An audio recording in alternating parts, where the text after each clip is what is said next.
Hello and welcome to Chasing Excellence, a show about chasing what truly matters. My name is Patrick Cummings. Thank you so very much for joining us this week. We've got something we've never done before. We've got something a bit special over the last, let's call it 5 to 6 months. Ben and I have been having a series of conversations here on the show about how to get into the best shape of our lives.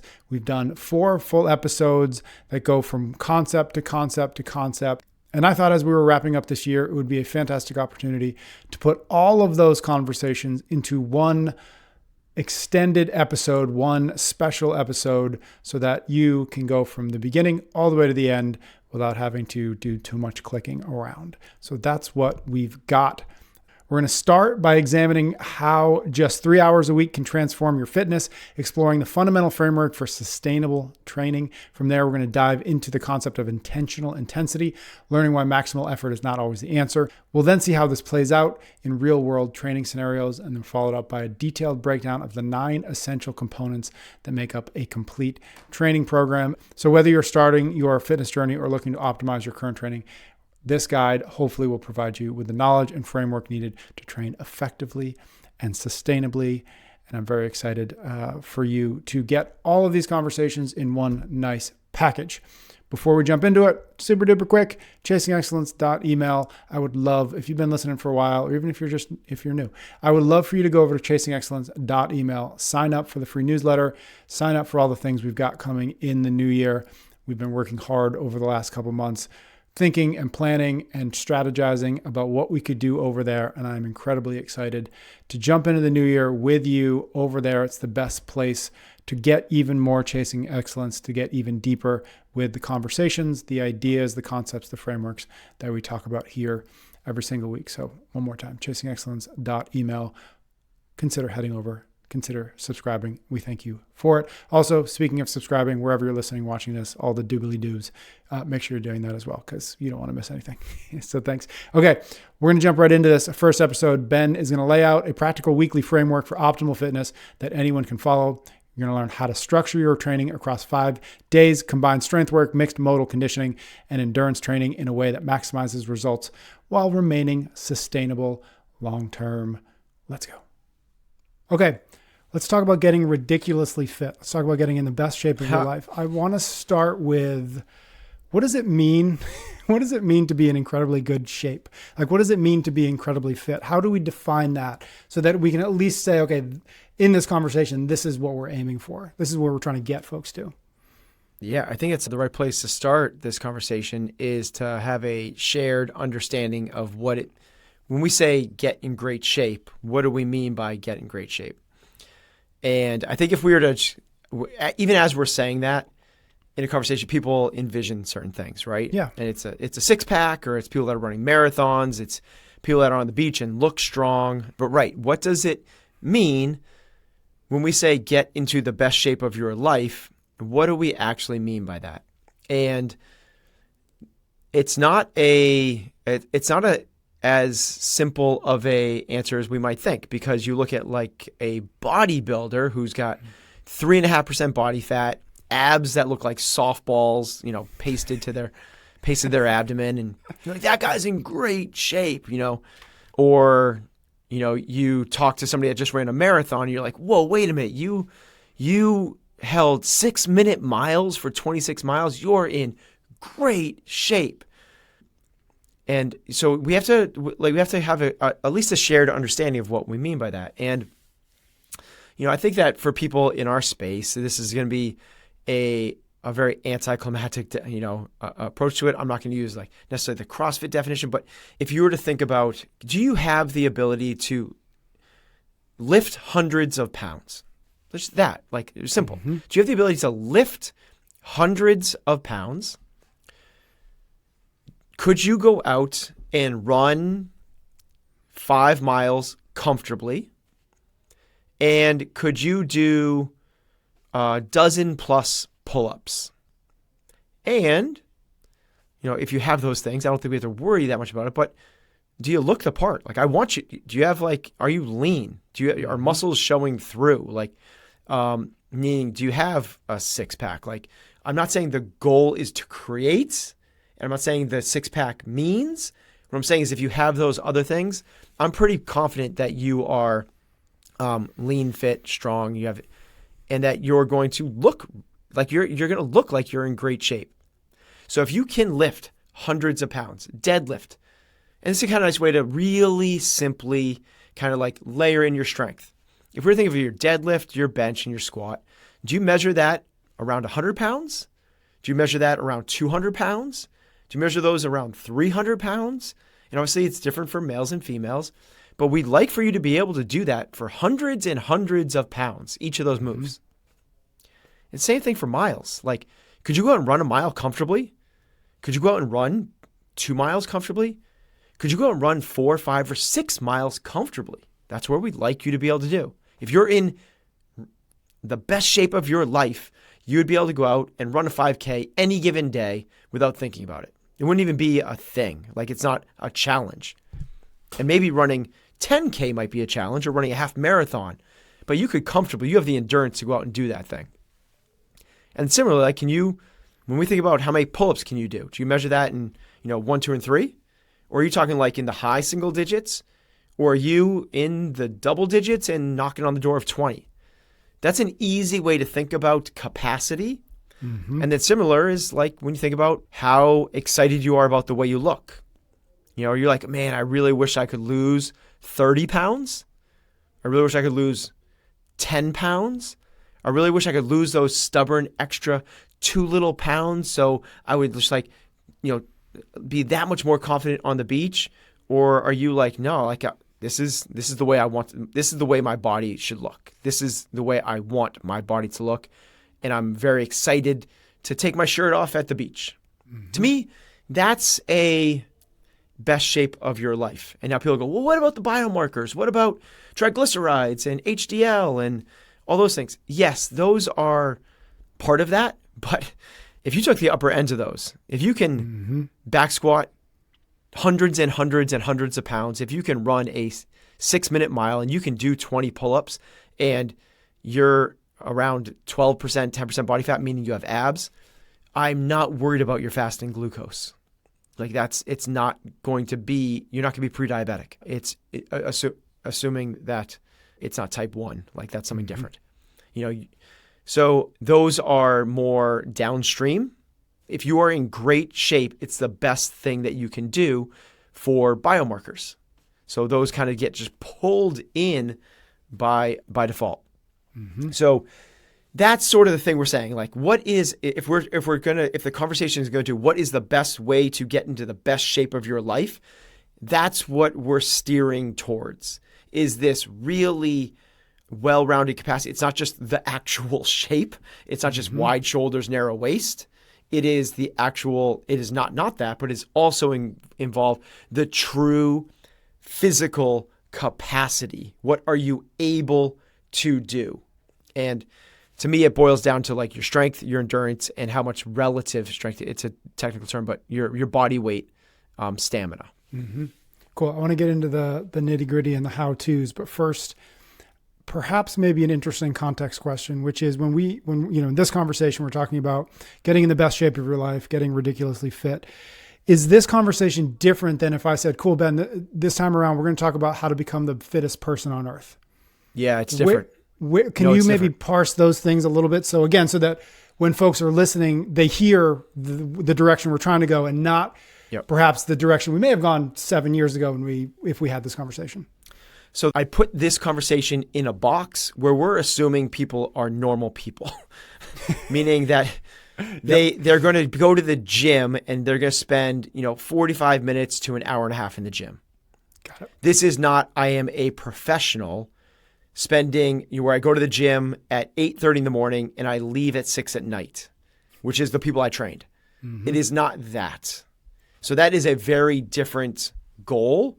By the way, there's a lot of third wave adaptations that come with that goal, meaning you're going to compete in these specific tests. You have to get good at these specific tests, which means there's a lot of skills. Mm-hmm. This has nothing to do with skills at all. There's zero skills. This is all transferable capacities. This is not about getting good at the gym. This is about getting good at physical capacities that will then lend themselves to anything you choose to do outside the gym, most notably feeling really good about your everyday life. Mm-hmm. Where to begin? Okay, I think that was actually very, very helpful and a useful distinguishing, again, partly because of your own history of who you've coached in the past, conversation we've had here. I wanted to make sure we laid that down. So where do we begin this conversation about getting, for us normies, for us muggles, getting in the best shape of our lives? Where's the best place to begin?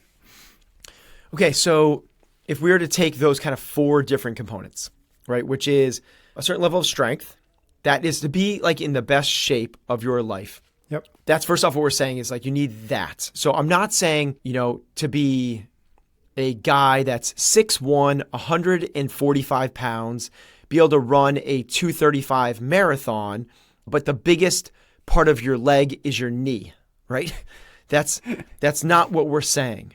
Mm-hmm. So we're saying is, again, I just need to lay that out. The best shape of your life is you are strong, you can go and do endurance things, and you can move your body, and you look really, really fit. Mm-hmm.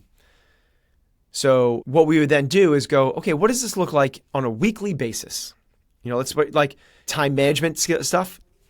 So let's break the training into a week to get into the best shape of your life. This is also a prerequisite, a common understanding we have to do is go, hey, I'm willing to do the work. Like that's it. Now we can talk about, I think it's a big part of it, is if the work is 30 minutes a day versus 90 minutes a day. We should have that part of the conversation.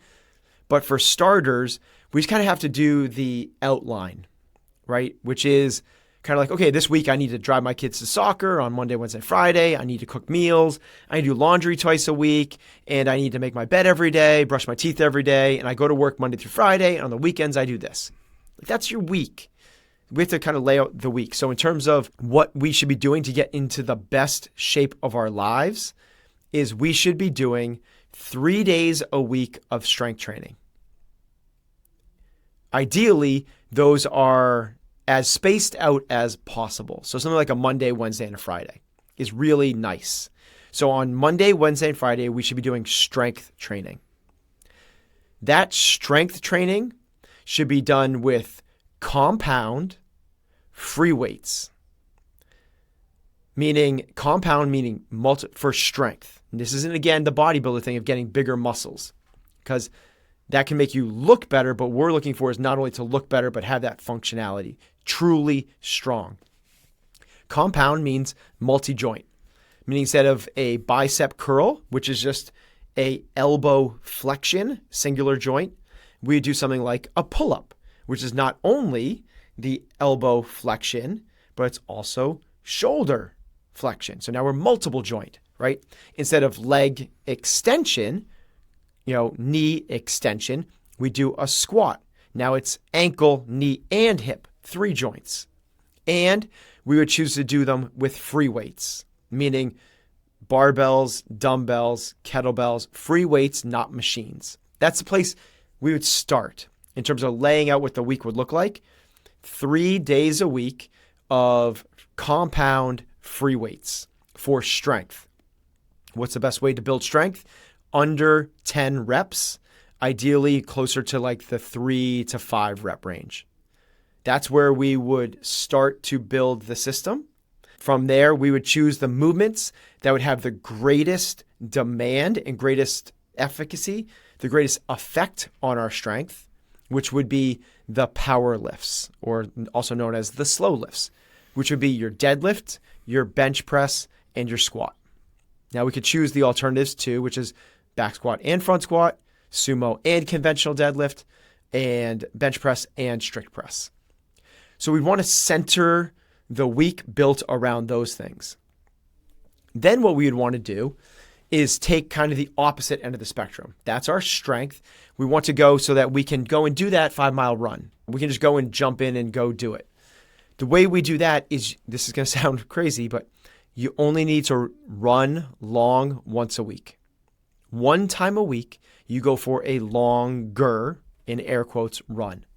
So once a week, our training would involve something like go for a 3, 4, 5, 6, maybe upwards to 9 or 10 mile run. And we can talk about the specifics of, do we cycle the strength? What do we think about tempo lifts? Should we do linear progressions? We get into the minutia of it. Same thing we can do with the longer runs.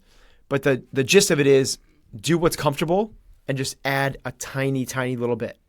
Do that until it's comfortable. Add a little bit. Meaning, if you could run 2 miles right now, go and run 2 miles. And then continue to run 2 miles once a week until that's really not that big of a challenge. And then go and run 3 miles. And do that till it's not that big of a challenge. And then run 4 miles. And so on. You don't need to continually, if you get up towards that 6, 7, 8, 9 miles, you don't need to then continue to go up higher. You've now built up. You're now running for an hour to an hour and a half. You don't need to. You're not going to get any extra benefit out of endurance by going longer than that. In fact, what you could do is go back down to 4 or 5 miles and build back up to allow yourself this kind of waved progression. Your body will respond. You won't overtrain. You won't get the stress fractures that all these endurance athletes get. But that's where you get these two ends of the spectrum now. You have 3 days a week of strength training, really focused on the slow lifts, pull, off the ground, deadlift, squat, and push. Then you have a long run. Now we've got this. Okay, I can lift in the hundreds of pounds, and I can go and run 5 miles. The next one is the body weight thing. And the body weight, we've got to make sure we're doing some body weight work. And the way we're going to do that is incorporate it into the thing I haven't addressed yet, which is actually the number one indicator of the overall. So we have these kind of 3 different things, but they all kind of get over the umbrella of what is your, this is a technical term, but like, what's your VO2 max? What's your maximum ability to deliver oxygen to working muscles? And there's a number of different ways to do that. Traditionally, that has been done with cardio work, meaning on bikes, on the track, on rowers. But it is equally, my contention is, more effective to do it with mixed modal cyclical threshold conditioning. Now we can break that down a little bit, but the idea is we're going to do it not just every day on a rower. That you can't do it every day on a rower. It's too hard. You're going to be smashed. You're going to be wrecked. So that's why in these programs, rowers only do VO2 max training once, maybe twice a week. It's so damn effective, but you can't do it over and over again in the same modality. If you change up the modality, you can do it more frequently. And it's the number one thing to do. So you can do it more frequently. And what we mean by that is one day, do it with thrusters and running. And the next day, do it with pull-ups and box jumps. And the next day, do it with kettlebell swings and push-ups. And now all of a sudden, you've got this. So you're using, it's called Elegance. Elegance in the mathematical sense of simplicity, but they also work really well. It's pretty. It works really well together. Meaning it's not interfering. There's different movement patterns that are complementing each other from workout to workout. That allows you to have higher levels of intensity without breaking down. And VO2 max is really it's kind of the gold standard. It's the North Star, but it's not by itself. It's mixed modal VO2 max. If you were to take a marathon runner and have them do a VO2 max test on a treadmill, which is a normal way to do it, they're going to score much better than a cyclist would. If you took a world-class cyclist and had them do VO2 max on a treadmill. So we want to get this mixed modal capacity, meaning we can do all these things. That requires certain levels of intentional intensity. We're not just going to go everything we can. In fact, VO2 max training isn't everything we can. VO2 max training is done at essentially like on a rate of perceived exertion. If 1 was essentially where we are right now, recovery, 2 would be those long runs, 2 to 3. It's those long runs. It's aerobic base building. It's also known as zone 2 training. When you bump up past that, you get into lactic threshold training. That's in the, the 5s and 4, 5, 6s in terms of rate of perceived exertion. VO2 max training is done kind of that 7 or 8s. Then you get into like anaerobic threshold and neuromuscular power and stuff like that. So this is work. You are short of breath. You are working hard. You have to be very intentional. But this is where a lot of people in our space miss it. It's not maximal intensity. Mm-hmm. And this makes a lot of sense when you start to think about the way Greg Glassman laid this out. He said 3 on, 1 off, 5 or 6 days a week, change it up a lot. And it's about mechanics, consistency, and high, underline that, high intensity, not maximal intensity. When people get into this thing that we do, we go, okay, we're going to do Fran. It's about doing it as hard as we possibly can. This is hard. It's hard work, which is why most people don't do it. But it is not everything you have. It is not laid out on the floor, your eyes roll back in your head, you questioning what the hell you just did. If we were to take this another approach, there's practice, training, and competition. Mm-hmm. You get a lot. We're not talking about the practice. That's skill development. We're talking about training. So what is the best way to train to get into the best shape of your life? It's to train. Now, if you go above that into compete mode, where I will die for points, there's actually not a lot of organic adaptations or neurological adaptations that take place from that. In fact, the recovery cycle is not in your favor. Yep. It's going to take more time to recover from that than the benefit you got, meaning you will not receive a super compensation from that endeavor.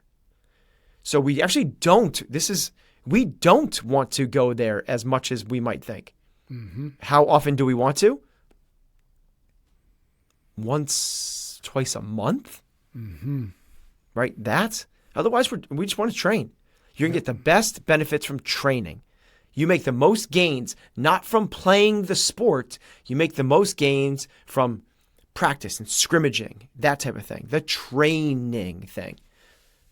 So now what we have is we built out, going back to the week, we have 3 days a week of strength training, focus on the power lifts, compound, squat, dead, press. Then we have a long run once a week.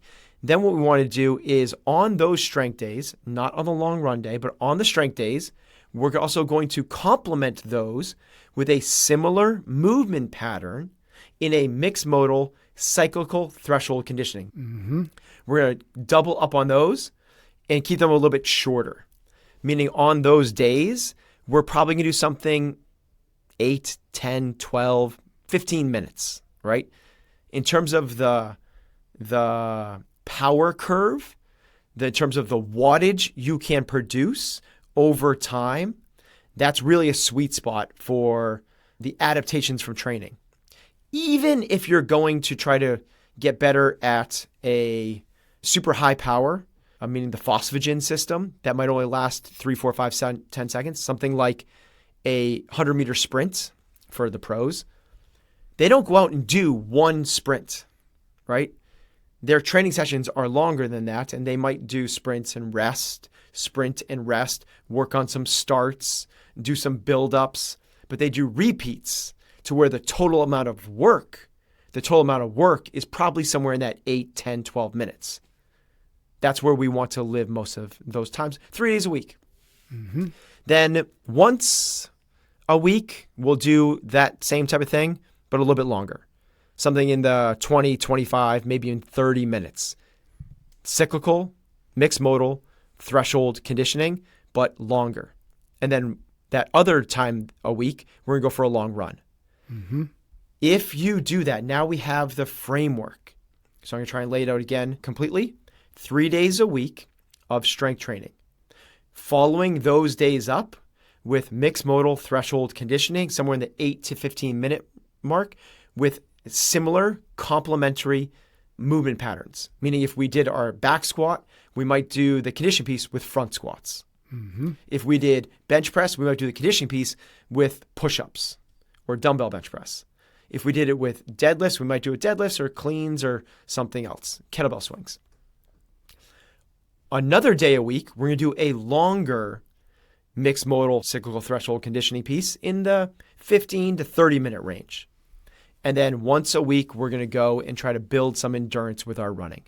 And now we have the framework for your best shape. I've got a couple practical questions. I'm going to hold on them for just a minute because one of the things I keep thinking about as you talk about this or as I listen is I think you and I think those of us listening and those of us who've been in, the CrossFit space for a while, we have a good definition of when we hear get in the best shape of your life. We have a good sense of I think we have a good sense of what that means or what that looks like. But I can't help but think a lot of people who aren't in that space or in this space, when they hear like that person's really fit or that person's in great shape, they tend to maybe fall into three buckets. One of those buckets is like he's jacked, right? He's a bodybuilder, for lack of a better way to put it. Spends a lot of time doing backs and buys and calf raises, et cetera. Another version of that is she's really skinny. She's really thin. And that's a proxy for she's in really great shape, right? Those things are often synonymous. And then the third one is she runs marathons on the weekends. Yep. She's in really great shape.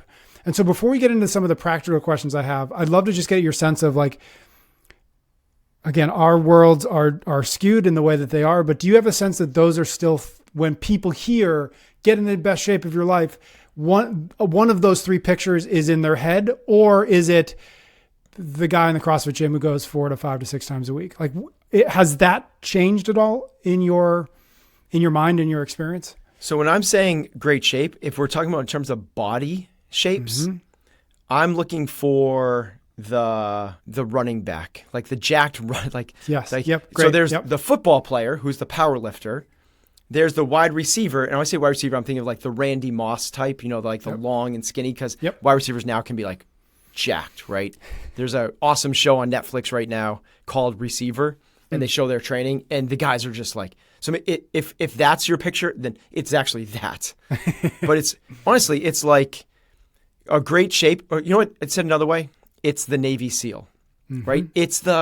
When I say great shape, what I mean by that is if there was a zombie apocalypse, who would live the longest? Yeah.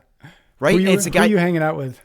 It's a guy that can run to the next checkpoint, run away from danger, run 5 miles to get to safety, right? But it's also the guy that can, the rebels, the normal humans are like coming to raid the town and you have to fight them off. You're strong enough to fight them off, and you have that level of intensity to be able to handle high threshold capacity work. That's the shape I'm thinking about. Another one is like a sprinter. Like think of the Olympics are coming up, watch the 100-meter dash. That's the body shape. So if we're thinking of body shape, like she's so skinny or he's so jacked, or it's the guy that goes to the CrossFit gym 4 or 5 days a week, it's not any of those. It's not the guy with the biggest muscles. It's not the person with the least amount of body fat. And it's not just the person who goes to the gym. It's the person in terms of body shape. They have muscles. They have little body fat. So they are ripped. But they're not huge and they're not skinny.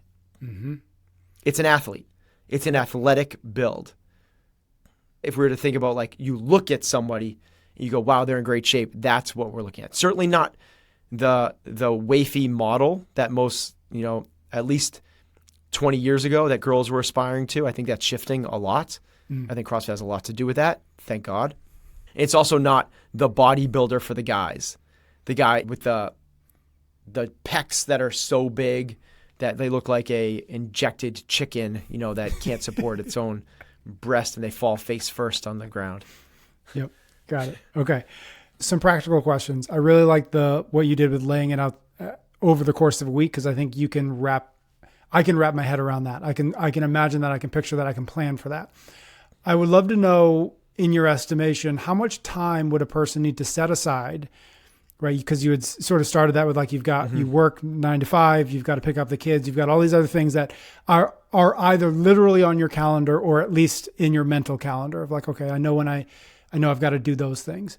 And so if you were to say, if somebody's listening to this says, yes, sign me up for getting in the best shape of my life, what is the range of hours that they would need to be able to dedicate to do at least as a pretty darn close approximation to the framework you just laid out? We're talking like 4 hours a week, 7 hours a week, 12 hours a week. What do I need to be able to say I've got that in order to be able to pursue this? Well, the framework I just laid out was 5 days a week. Yep. So the closer you can get to that, the better. And that's what I would start with. The goal is to try to get to that one. So again, 3 days a week of the weightlifting and the 15-minute, sub 15-minute. Then the 1 day a week of longer mixed modal and the 1 day of singular. That's 5 days a week. From a daily requirement, that would require 30 minutes a day.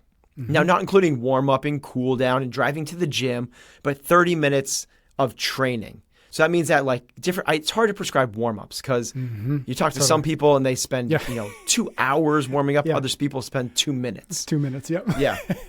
So from training time, this is 30 minutes of training time, which means that you would spend on the weightlifting days 15 minutes of weightlifting and 15 minutes or less of the high-intensity cardio stuff. Mm-hmm. And then the other one is the longer one is 30 minutes and the run takes 30 minutes. That would be, to get in ridiculous shape, it requires 30 minutes a day, 5 times a week. Mm-hmm. That's like getting in ridiculous shape.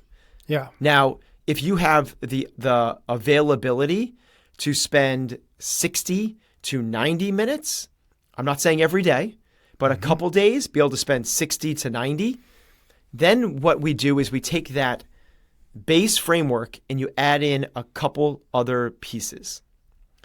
And most notably, those couple other pieces, the first one I would add in is getting good at carrying things. That's the next thing I would add in, is the ability to, carry / move things. And that means things like you're so much functional, maybe we should define that word, so much functional capacity, so much strength, so much your body takes an amazing shape. So this is for people I don't care if I can, carry 100 pounds, 400 meters without putting it down. That means nothing to me. I don't care about that. The shape your body takes, meaning the way your shoulders develop, the way your midline develops, meaning your abs, the way your legs and your calves, there's so much amazing aesthetics that come from that type of fitness that's the next place I would go to. I would add in 1 or 2 days a week where I would add in a little bit of this grunt work, a little bit of this durability work. Think sets of farmer's carries, sets of sled pushes, sets of carrying things certain distances. Mm-hmm. That also has such amazing carryover to both of the ends of the spectrum we're looking for.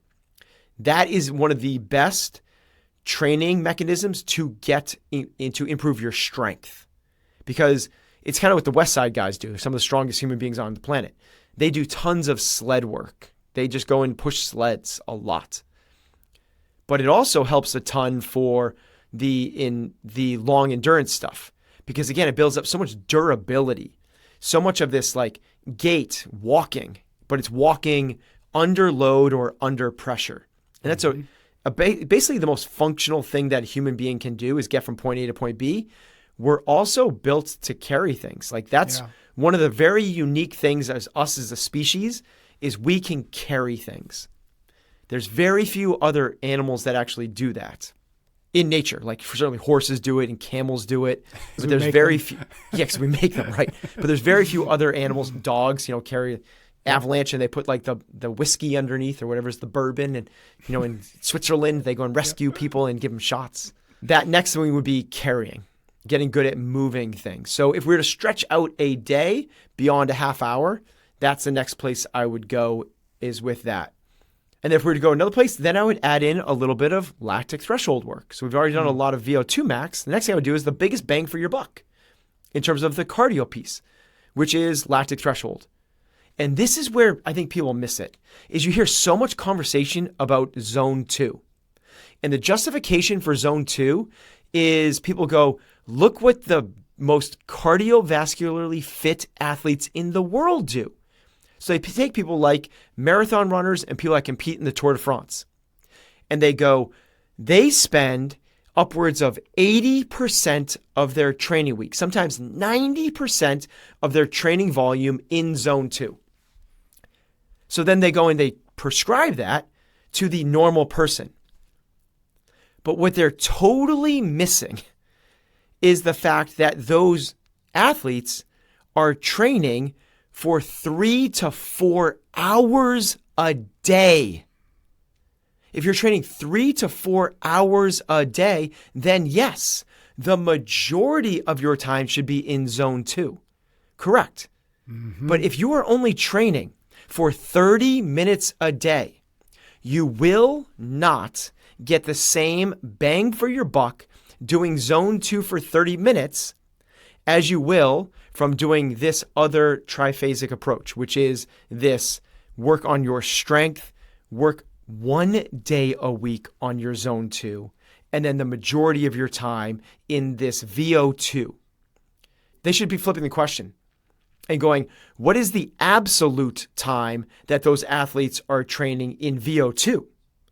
And what you might find is those endurance athletes, the best in the world, might be spending 20 minutes, 30 minutes a week in their VO2.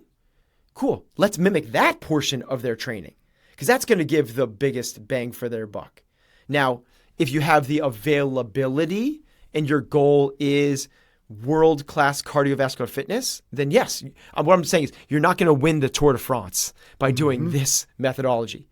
But our contention is for us to get into the best shape, which is you have this athletic build that is they're going to live the longest in the zombie apocalypse. I don't want to be able to just bike away from them. Yep. I want to be able to do the other things. Last question, possibly, probably. 2.5 hours-ish to get in the best shape of your life.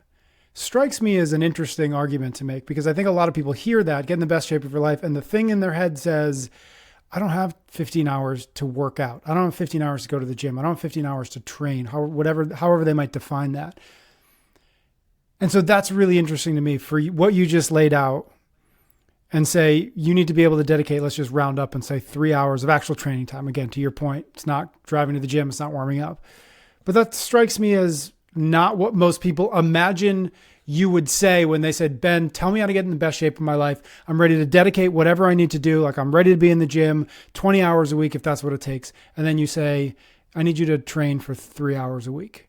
That to me is a paradigm shift.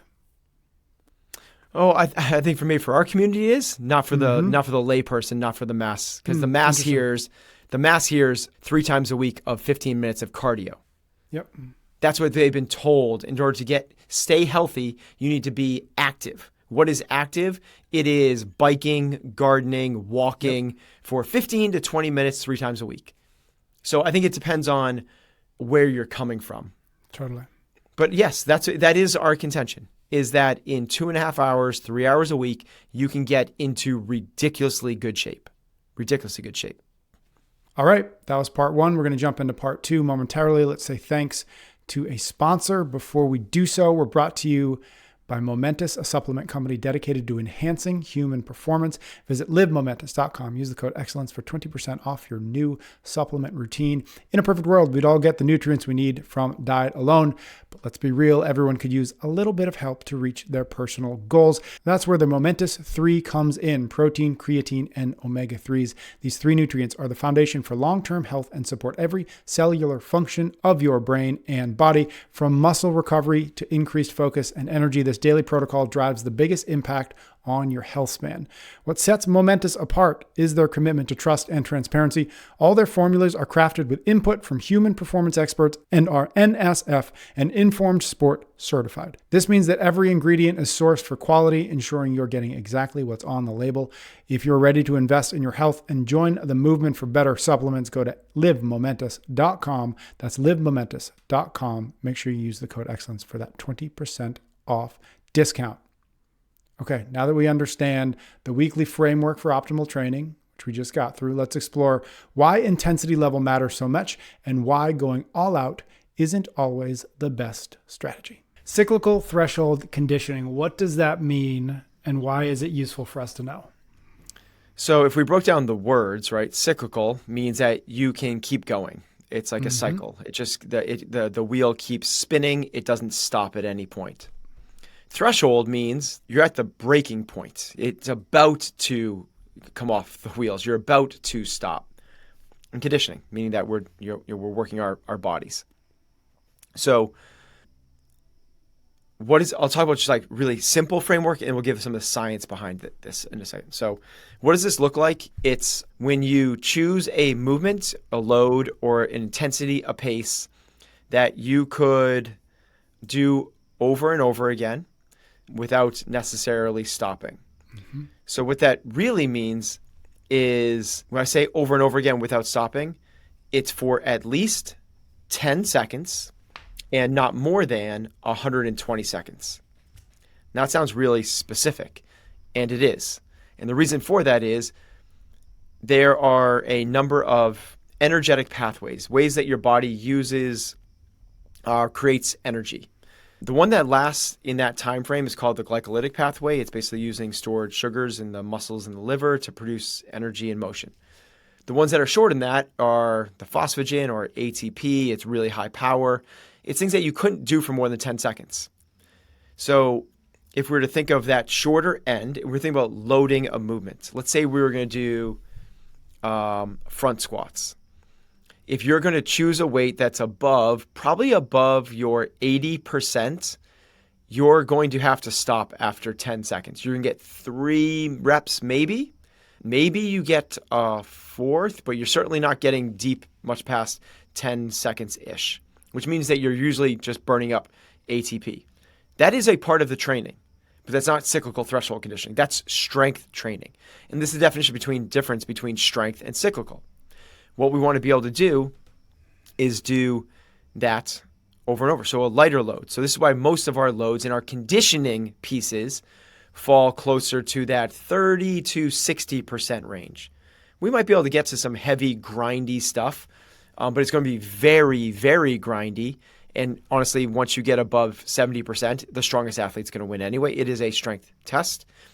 So what we want to do is pick movements, pick loads, pick paces that you could hold for at least 10 seconds, but that you could not continue to do for more than 120 seconds. And this is where we get into, like, if we're going to do a workout, let's say we're going to do a workout that has front squats, pull-ups, and running. What we would want to do is choose a front squat loading and rep scheme that will allow you to do at least 10 seconds of work without stopping. Now, you could choose to do any of these movements in singles, but you would have the capacity, if you wanted to be able to do this in greater than 10 seconds. This gives us the greatest carryover, not only in overall fitness, but it does give us a little bit of benefit in the strength category. It does give us a little bit of benefit in the endurance category. But what it really gives us is that high threshold capacity, that VO2 max, that really high-end fitness.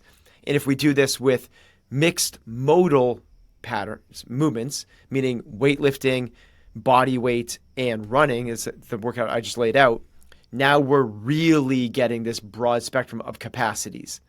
We're not saying just do VO2 max intervals in this 10 to 120 second pace. We're saying do this with mixed modal across those 3 modalities. If we do that, also with intentional levels of intensity, and when we think about that, there is a certain loading and rep scheme associated with certain movements.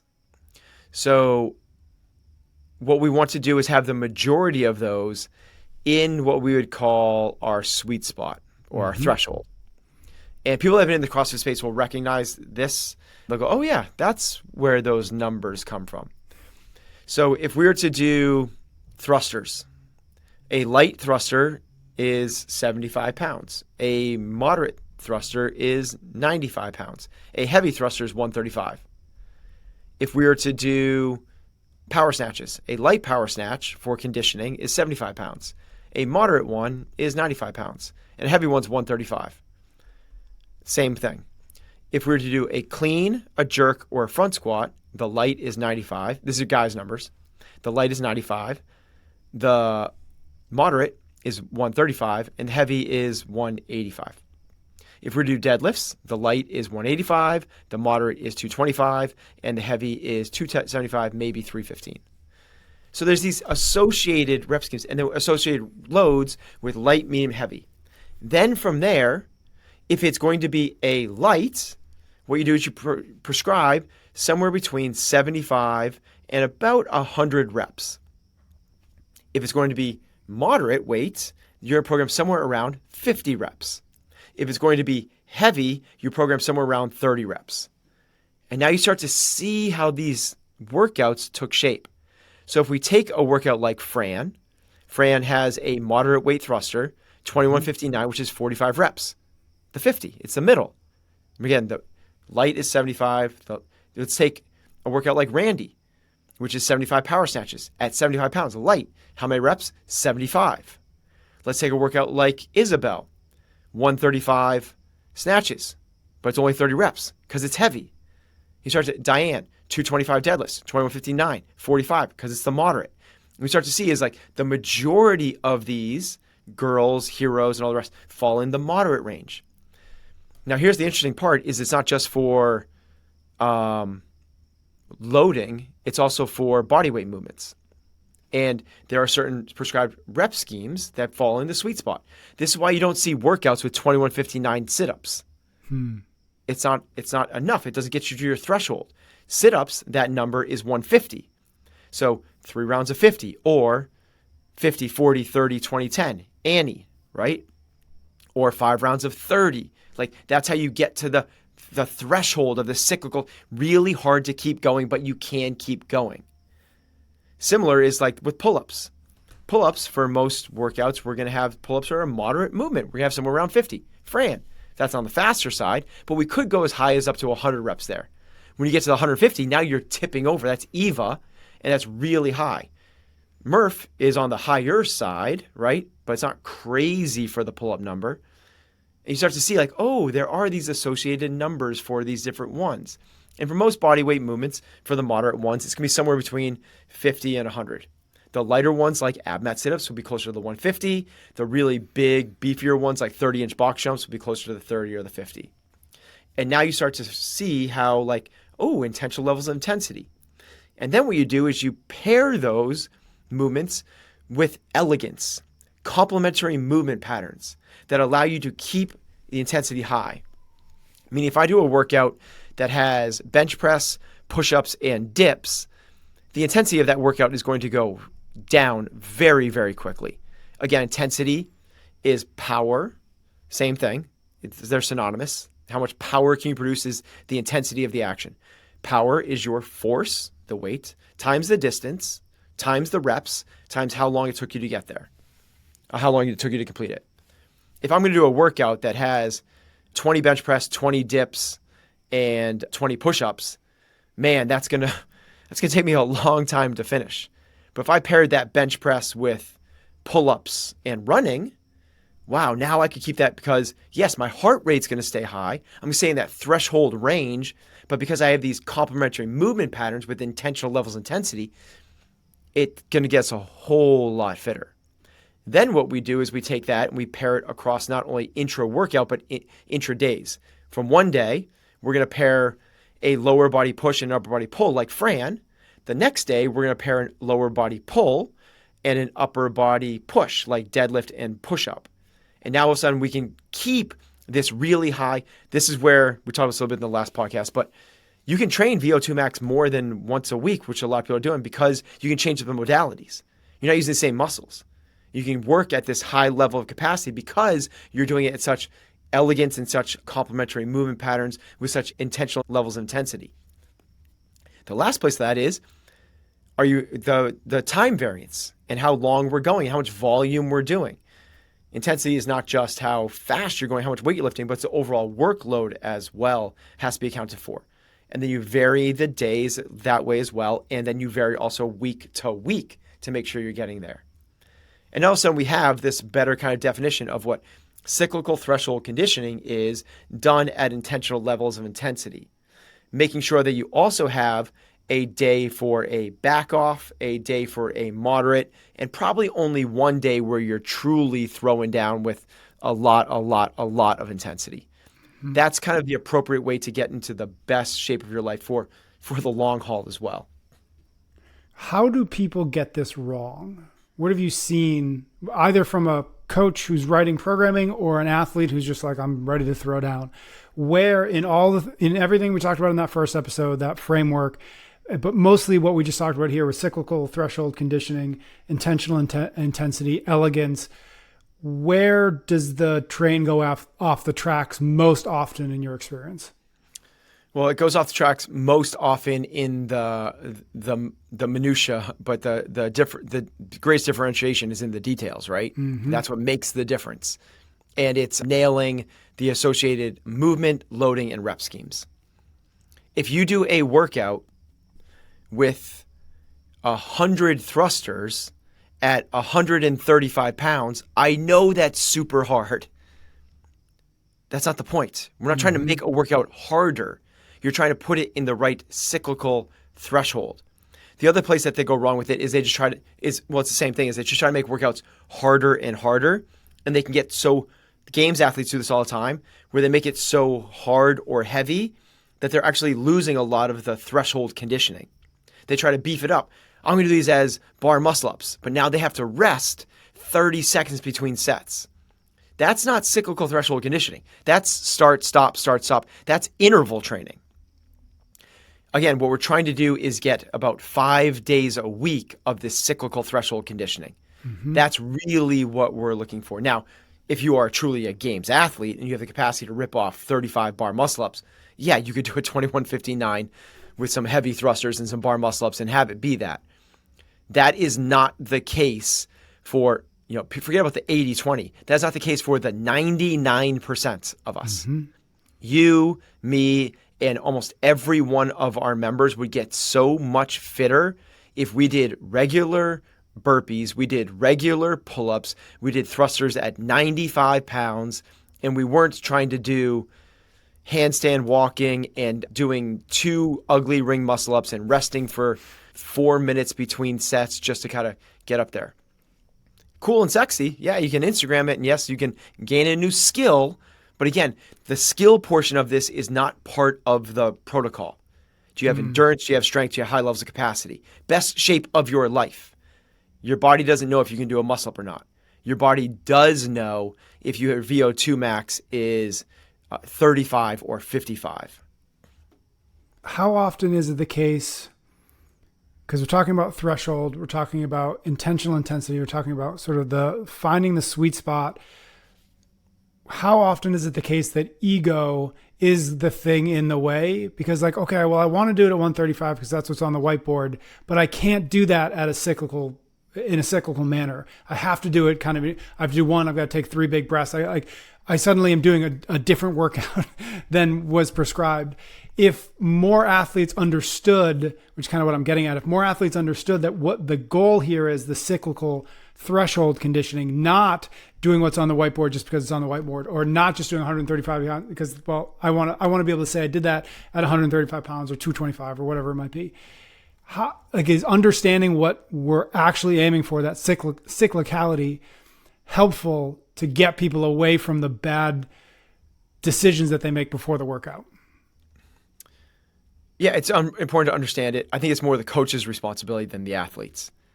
Are you programming something that your athletes are going to be able to continue to do this movement for greater than 10 seconds? And again, that's on the precipice of not being nearly as effective as it could be otherwise. Mm-hmm. You have the 10 seconds all the way the range to 120 seconds before you start to bump out of that. And maybe here's another part is people go, wait a minute. We do workouts all the time that are longer than 120 seconds. That doesn't make sense at all. Well, every time you break, that resets. So that's what you're doing. We are already doing little mini intervals all the time. So when you do a workout like Fran, that's so effective. Now, I know that there are people that can do Fran in 2 minutes, but for the normal human being, that takes 6 minutes to do Fran. The way that they normally do it is they'll do 21 thrusters, which takes about a minute, right? And they could not they could not keep doing thrusters for another minute. No one that did those 21 thrusters in a minute could hold on and do that to 42. That's an impossibility. That's why that's such a great movement. It's such a great threshold spot. It's at a minute that we fail. That's awesome. That's really a sweet spot. Because then what do we do after we do those 21 thrusters? We drop the bar. And Patrick, this is a question for you. You've just done your 21 thrusters. What's the next thing that you do? Well, you take a couple deep breaths. You're exactly right. Yep. You rest. Yep. You're resting. You're stopped. Yep. Exactly right. So there you go. Now it's reset. And then you jump up and you do your pull-ups. And for most humans, they'll get, about halfway through that. Maybe they get 10, 12, 15 pull-ups.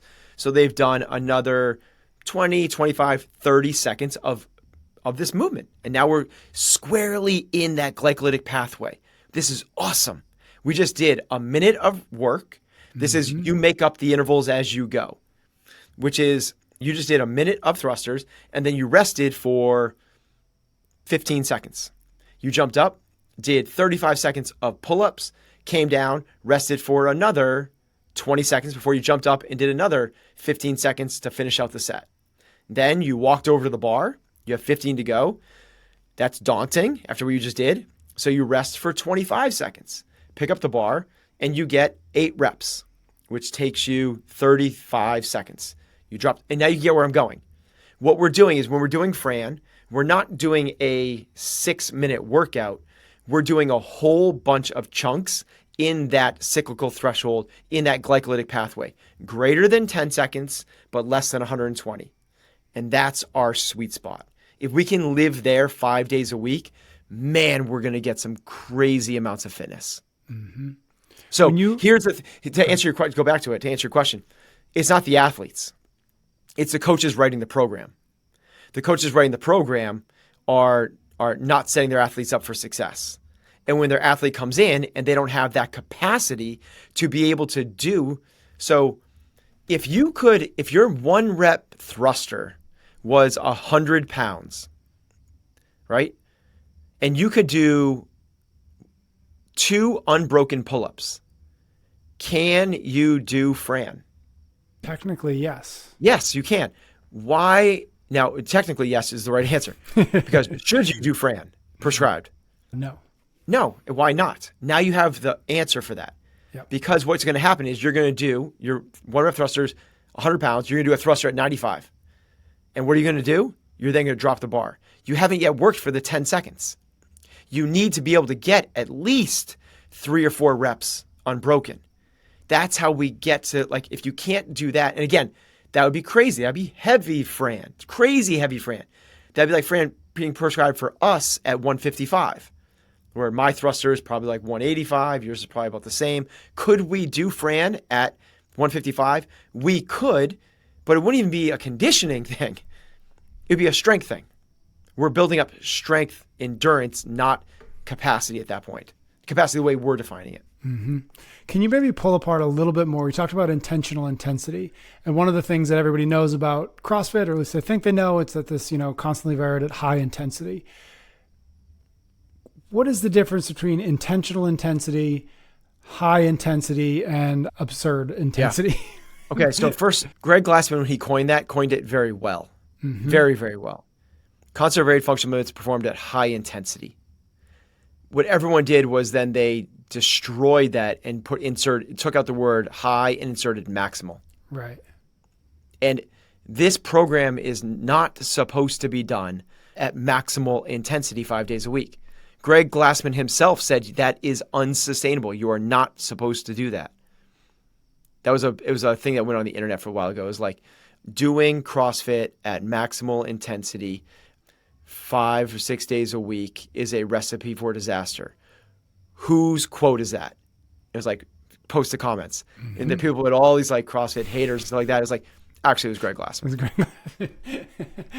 Because it's not supposed to be at maximal intensity. It's supposed to be at high intensity. Now, what is high intensity? High intensity could be anything from, anything essentially from lactic threshold above.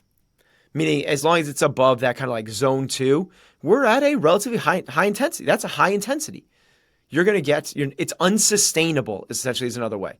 You could not continue to do that for an hour's effort. That's because it's high intensity. So that's the first part of this, is recognizing that it doesn't need to be maximal intensity. It's high intensity. I'm trying to elevate the conversation a little bit and go, it's not even high intensity, it's intentional levels of intensity. There is appropriate days that you should just kind of like back off, get some movement in, do your thing. But even more so, I want the coaches to prescribe, be very intentional with the way that they're laying out the workout to drive a certain adaptation through intentional levels of intensity. Not just, here's the workout, 2159 thrusters and pull-ups. You can thruster 135 as your max. Should you be doing 95? You could, but that's not doing it intentionally, because it's too heavy. You won't be able to get that for, another way to say it is, if you can't do it for 5 reps unbroken, you're strength training. If you can't do it for 5 reps unbroken, you're doing strength training. You're not doing cyclical threshold conditioning. So in that case, like, same thing with like muscle ups. If you can't get it for 5, you're not doing cyclical threshold conditioning. You're just resting. And you're resting probably like at least a 1-to-1, if not a 2-to-1, if not a 3-to-1. If you're resting greater than a 1-to-1, you're a power training athlete. You're not a conditioning endurance training athlete. So what's the biggest thing that they're missing? As good as we are as in conditioning our space, we're missing a lot of the top level conditioning, because we don't put enough effort into doing it intentionally. How do you, as somebody who obviously is in charge of quite a bit of programming, how do you look at a week, or maybe if it's in more than a week, like what are you looking at when you see a week of programming in front of you, as you weigh and measure, okay, we need to bump this up, or that's too much, or we did this on Tuesday, so we can't do that again on Thursday. What do you see when you look at a week of affiliate programming or just a week of CrossFit programming, say? What do you start to pick apart, and how do you start to determine good, better, this could be better, this is bad, etc.? It's actually very formulaic. It's a lot easier than it might seem once you know the formula. And the formula is, you start off with macro movement patterns. So meaning, like, are we going to be doing upper body pulling or upper body pushing, lower body pulling, lower body pushing, or ankle dominant movements, basically double under, box jump, running. From there, you want to pair those intentionally to create elegant, complementary, non-interfering movement patterns. And that should make up the 80% of the programming. And you have that not only from one day. So again, if we're going to do Fran on one day, lower body push mediated by the hip into an upper body push, followed by, that's the thruster, followed by an upper body pull with the pull-up. Cool. Those are very complementary movements. That's going to allow us a very high level of intentional intensity. Then from there, we would dissect that workout farther. But as you said, I'll come back to that actual workout. Then you go to the next day. You go, does the next day complement the first day?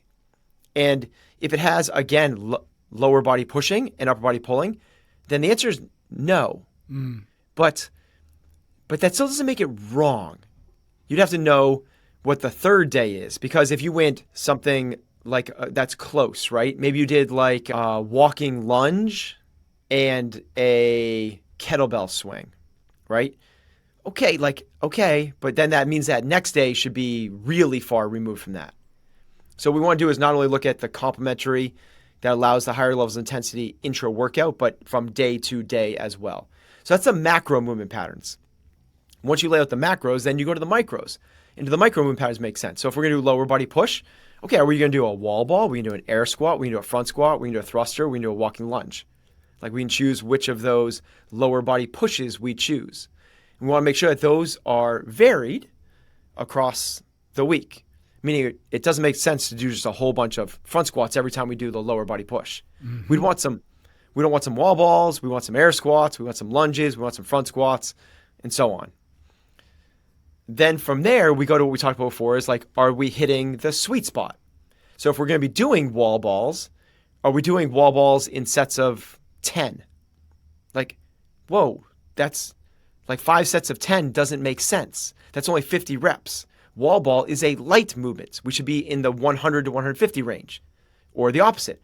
Or we do it 5 sets of 50s, right? That's 250. That's over-programmed. Like, that doesn't make sense. We want wall balls to be around that 150 number. It's a light movement, like a sit-up. We want to be around the 150 number. Same thing.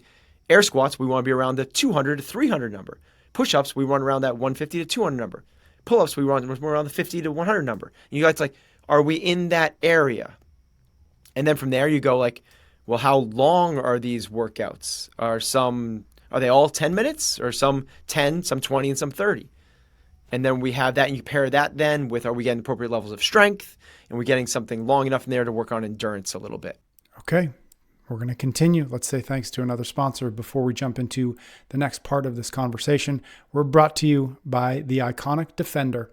Design your own Defender at LandRoverUSA.com. So much of what we want to do can seem impossible. What are your grand ambitions, your greatest goals? Are you there yet? Me neither. Believe it or not, that's probably a good thing. The highest achievers among us are those still striving, still reaching. They are the ones who want to keep climbing higher. And it's those people who approach the impossible and embrace it. There's a vehicle for people like that, like you. It's called the Defender. Engineered to meet challenges head on, it's an icon reimagined through thoroughly modern design. With legendary capability off-road and on, the Defender is ready for explorers, and you can explore with confidence knowing that it's tested to the extreme. So if you're looking for a family of vehicles, remember there's a Defender for everyone, the 90, the 110, or the 130. You can learn more, see more, and design your Defender at LandRoverUSA.com. All right, with the understanding of intentional intensity versus maximal intensity, let's now see how these principles translate into actual training sessions and weekly programming. Where do you want to pick this conversation back up? What do you want to focus on now? Well, I don't know if we fully rounded out the intentional intensity, so let me pull a little bit in there. Basically, it was, as the title said, not maximal intensity, but intentional levels of intensity. The title speaks to it, but maybe to create a little bit more, if this is programming 301 instead of 201 or 101. I can't remember if we talked about lifting to technical failure. I think we covered that, but there is this other aspect, and I know we touched upon lactic threshold as a place that could kind of fit into this. Let's just talk about combining that intentional intensity into the weekly framework. Sure. So here's what most people, when they start training, one of the major hindrances, one of the major blockers to results is how hard they work. It's one of the reasons that people go to a traditional Globo gym and stop going after a little while, because they put in what they feel is the effort and they don't see the results. That's obviously a function of a lot of things, including what you choose to do and all the rest. But one of the biggest ones is, as you know, Greg Glassman has said, is intensity is the independent variable most commonly associated with favorable adaptations. And what that means in English is that the harder you work, the faster you'll see results. When you start to think about that, it's fairly obvious. If you are trying to do anything, the harder you work, the faster you'll see results, whether that's trying to learn to play guitar or learn a language. The harder you work, the faster you'll see results. Here's the big asterisk, contention, maybe underline, bold, like we need a little footnote to this thing, ... That's about working hard. And as we said in the last one, it's not about everything you have every single time. So we spoke a lot about that, but what does that look like in the framework of a week? So remember that it's mechanics moving really well. Like if we're learning to play guitar, it's like, where does the guitar go on your lap? How do you hold the guitar? You're strumming with this hand. Is that with your elbow or with your wrist? When you play chords, should your thumb be around the top? It's like, truly the mechanics. Then it's about consistency. Are you practicing guitar 5 or 6 days a week? Right? You're going to get there a lot faster if you're training 5 or 6 days a week than if you are trying to play guitar really hard, but you play so hard that maybe you get some blisters on your fingers. That doesn't make any sense. You train to the point where you have tipped over the edge to where now you need to take 4 or 5 days off to let your blisters heal. You would have been so much better off if you sat right at or just below that threshold and did this 5 or 6 days a week, because it goes mechanics, consistency, then and only then intensity. So what's a framework we could layer on to explain these different levels of intensity?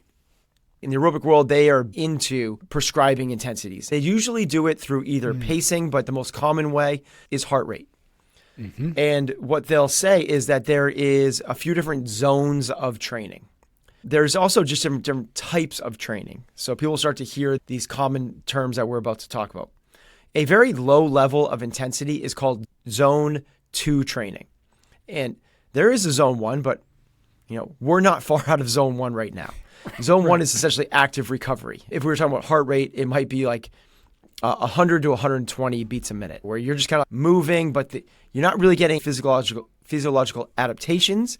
You're not getting fitter, faster, stronger. You're actually speeding up the recovery process of yesterday's training. If you were to do that every single day, you're not going to get a whole lot fitter, right? It's a recovery protocol. Zone 2 has some benefits to it. It's at a perceived rate of exertion of about a 3 or 4 on a scale of 0 to 10. There's some breathing involved, but it's not heavy breathing. It's the hardest that you could work while still holding a conversation. Above that is lactic threshold training.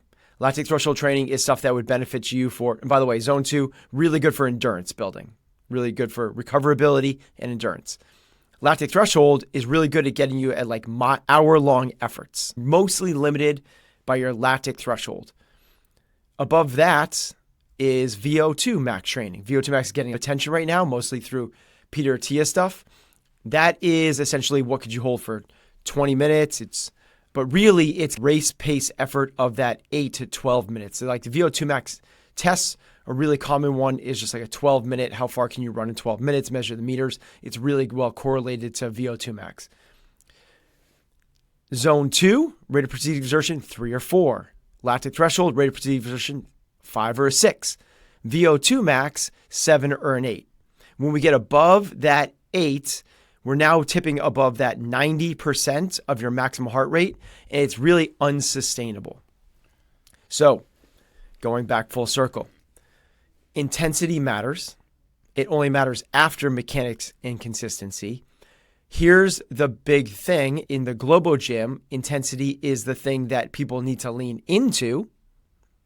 In our place, it's actually the thing that we need to control against. If you go to a good affiliate, it's an affiliate where people program well, work out hard, and they work out with good movement. If you're doing this in your garage, you might need to work on pushing intensity a little bit more. But that's usually, it's not the thing that I'm seeing. Like when people come into our gym, we need to modulate intensity. We try to control it because people are working out above their physical and psychological tolerances. They actually that was so hard, man, I don't know if I want to go back and do that again tomorrow. Mm-hmm. Well, even if you're not sore, that's too hard. So what's the way that we could layer this into a week? Here's a framework to create a more sustainable intensity level and training with intentional levels of intensity. 1 day a week where we are in that 9 or a 10. That's 1 day a week above VO2 max, above 90% of our heart rate. From there, VO2 max could be, a couple of days, maybe like 2 days a week. Maybe another day or two is lactic threshold. That's going to sound so weird to people in our space. That's a rate of perceived exertion of 5 or 6. Mm-hmm. That means that we're in that heart rate around 80%. That is not the way we've been taught how to do this. But for sustainability, Greg Glassman said it a long time ago, which is if you try and do this program as hard as you can every day, you will not sustain it. It is unsustainable. Meanwhile, he said, train 5 or 6 days a week. Yep. So we need to not go to maximal intensity. So how can we regulate this?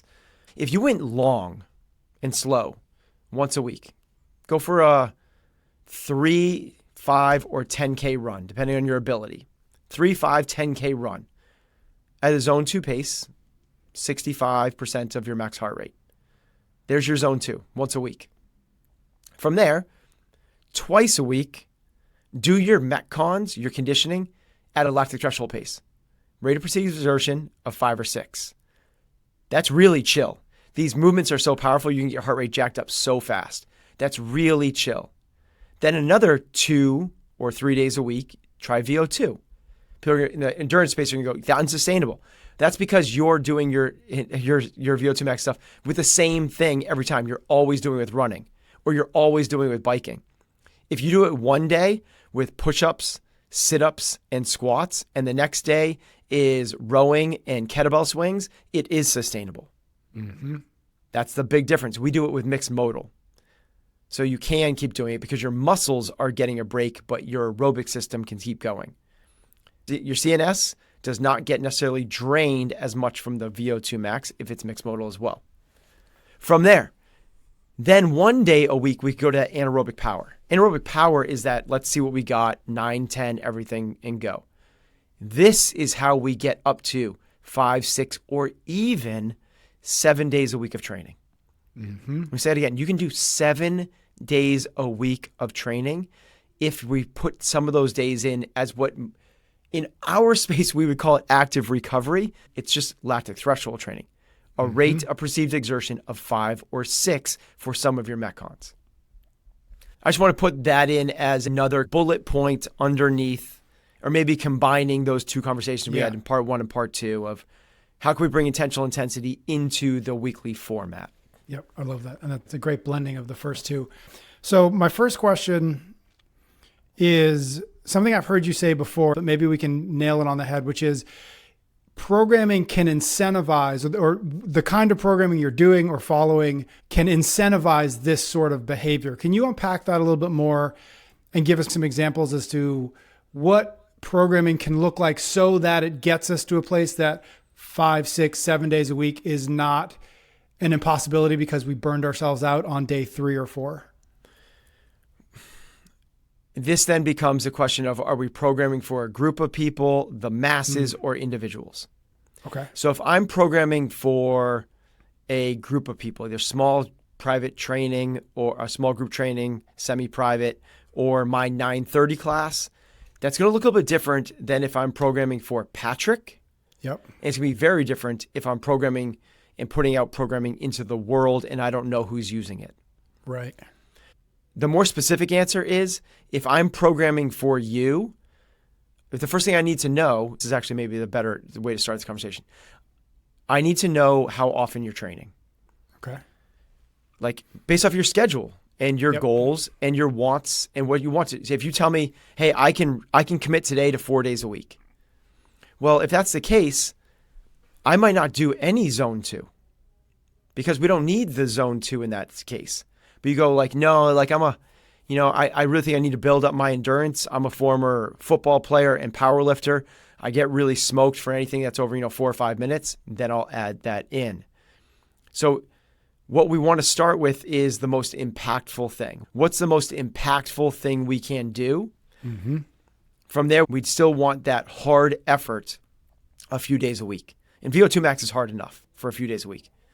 So as long as we have that, then from there, we would prescribe intensities is the true answer to your question.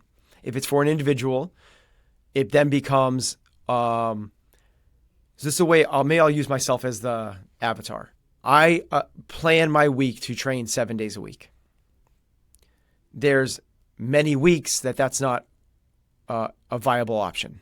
So for example, this week I'm traveling to Europe. I won't be able to train the day of travel. So that's gonna be 6 days a week.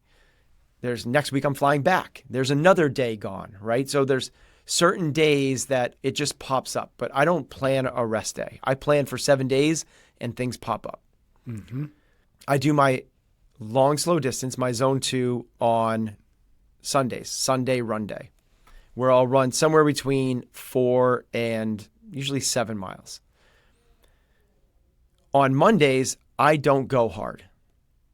I'm a little beat up from that long run. I know you're not supposed to get beat up from those, but they do. It's just time on my feet. If I'm doing a 7 mile run, it still zaps me a little bit, even if I do it slow. I like to use Monday as what we'll call either, you can call it what you want, take the class. This is what I do. I come into class. I still get my lift in, which is always going to be in our programming an upper body press. I just ran for an hour. I can do strict press or bench press. It's a reason we structure the program that way. And then I'll do the class, but I won't, it's going to sound weird, I won't necessarily try hard. I'll use a little bit lighter weight if it's a lot of weight stuff, or I'll go at about a 5 or a 6 on perceived exertion. Maybe it's a 1 minute max push press, 1 minute toes to bar, 1 minute bike.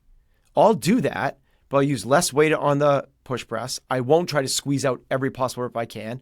I'll probably stop with 40 seconds to go, still take a break in between. I'll jump up and do a handful of toes to bar, but then come down, and instead of trying to get 18 or 22 in the minute, I might only get 15. And the bike, I'll spin, but it's a point where I'm working and I'm sweating, not like dying. On Tuesday, I'm ready to rock and roll. Tuesdays, a lot of times, will be my big go effort. That will be like a hard one for me. And then on Wednesdays, I'll usually do something in between. And then you start to see like Thursdays, depending on how I'm feeling, Friday, depending on how I'm feeling. It's all, for me, it's this auto-regulated, athlete autonomous, meaning athlete has the freedom to be able to pick and choose when they go hard and when they don't. I can tell you right now, if there's a workout with 315 deadlifts in it, that's not going to be the workout I try to charge into, because I don't want that really hard effort with having somebody that's had 10 years removed from a back fusion. That's not the day for me. The day for me to drive and lean in really hard is a day with burpees, wall balls, biking, right? Is a day with pull-ups, push-ups, sit-ups, squats. It's a day for that I feel like I can lean into this one really, really hard. Is that steering away from my weaknesses? I don't think so. I think it's creating a sustainable path, because the other ones are too draining on me, and psychologically, I'm not prepared to go everything I have into those ones. And if I do, the risk reward of tipping over the edge, if I go a little bit too hard, a little bit too heavy, a little too fast on a clean and jerk, that could be bad news bears. If I go a little bit too far, a little too hard, tip over the edge a little bit on a stationary bike, I'm okay. I'm going to be okay the next day to come back and do that thing. So the way we do this is kind of like create the framework, but then let the athlete control when it goes. If I was working with you, Patrick, I would learn you.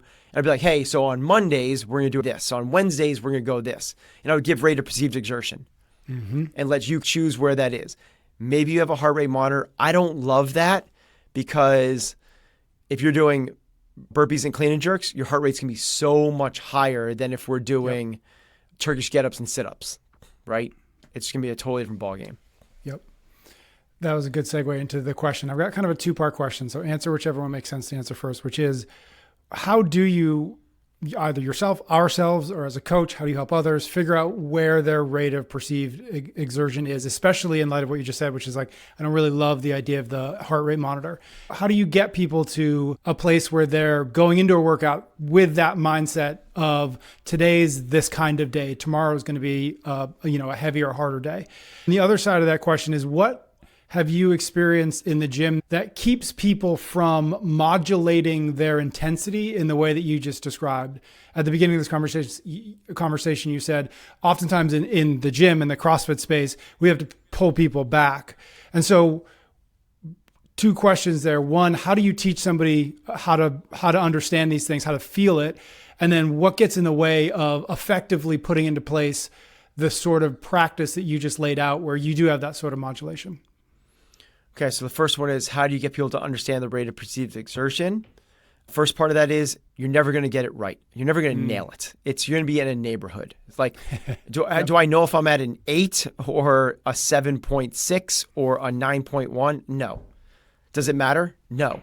It's like you just have to be in the neighborhood. With our elite athletes, we would give them paces on the rower, right? So we're going to do, this is terrible. This is what we used to do. 3 by 2K. 3 2Ks with a 4-minute break in between. what we would want is for that to be at a certain strokes per minute and at a certain pace. But we don't say that needs to be at a 152. We say it needs to be at a 152, keep it between a 150 and a 154. I don't want to see 159. I don't want to see 155. It's not going to be perfect spot on all the time. If you start off the workout and you're like, I think this is an 8, I think this is an 8, and in round 4, you go to an 8.5 or a 9, it's not like the workout, you messed it up. Mm-hmm. It's like, hey, we're not going to give everything to this workout. We're also not going to take this workout kind of as like a little back off. So that's the first, like, just take some pressure off yourself and understand it's not perfect. Next part is pacing helps a ton. Mm-hmm. So things that give you actual feedback is phenomenal. That's why most coaches don't love coaching machines because they're like, particularly the bike, they're like, I just don't know what to do. I'm just standing there watching them. I walk behind. Most coaches also coach from in front of the athlete. Terrible. What are you going to, like, there's a little bit of technique on a bike, but, you know, I've been a cyclist for 15 years and I have a tiny bit of knowledge on cycling mechanics. Most CrossFit coaches have 0. So you coach from behind the bike so you can see the monitor. What are they holding in round 1? What are they holding in round 2? What are they holding in round 3? Now you understand this athlete. After 4, 5, 6 biking workouts, you've seen that while in the shorter ones, they can hold like 1,200 calories an hour. In the longer ones, they're like a 1,050. I don't think I've ever seen them in the 900s, and I don't think I've ever seen them in the 1,400s. One workout, you see them come in, and they're going at a 1,475.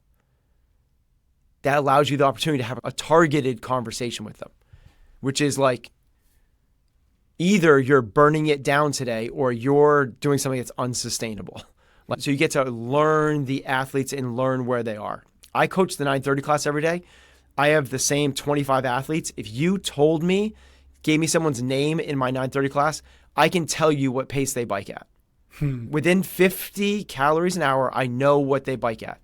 And if they're above or below that, I know that about them. So understanding the athlete based off of pace, and then the biggest one, the most obvious one, is its rate of perceived exertion, is what do they look like they're exerting? You know, some people are good fakers in both ways. They're dying, but they're actually like a duck on water, right? Up top, they're super calm. Down below, they're like, let's get out of here. Other people are the opposite. Where we've had this with some of our elite athletes, where it's basically the drowning effect, where if you put 2 water analogies, we have the duck and we have the drowner. The drowning effect is if you were to put your head underwater, and I said, hold your breath for as long as you can, almost everybody could hold it for 25 seconds. If I had you redo that, and the next time, 3 or 4 seconds in, I put my palm on top of your head and pushed you down, what would happen? You'd freak out. You just freak out. That's what's happening to some people, is they get a little bit uncomfortable, think they're dying, and they freak out.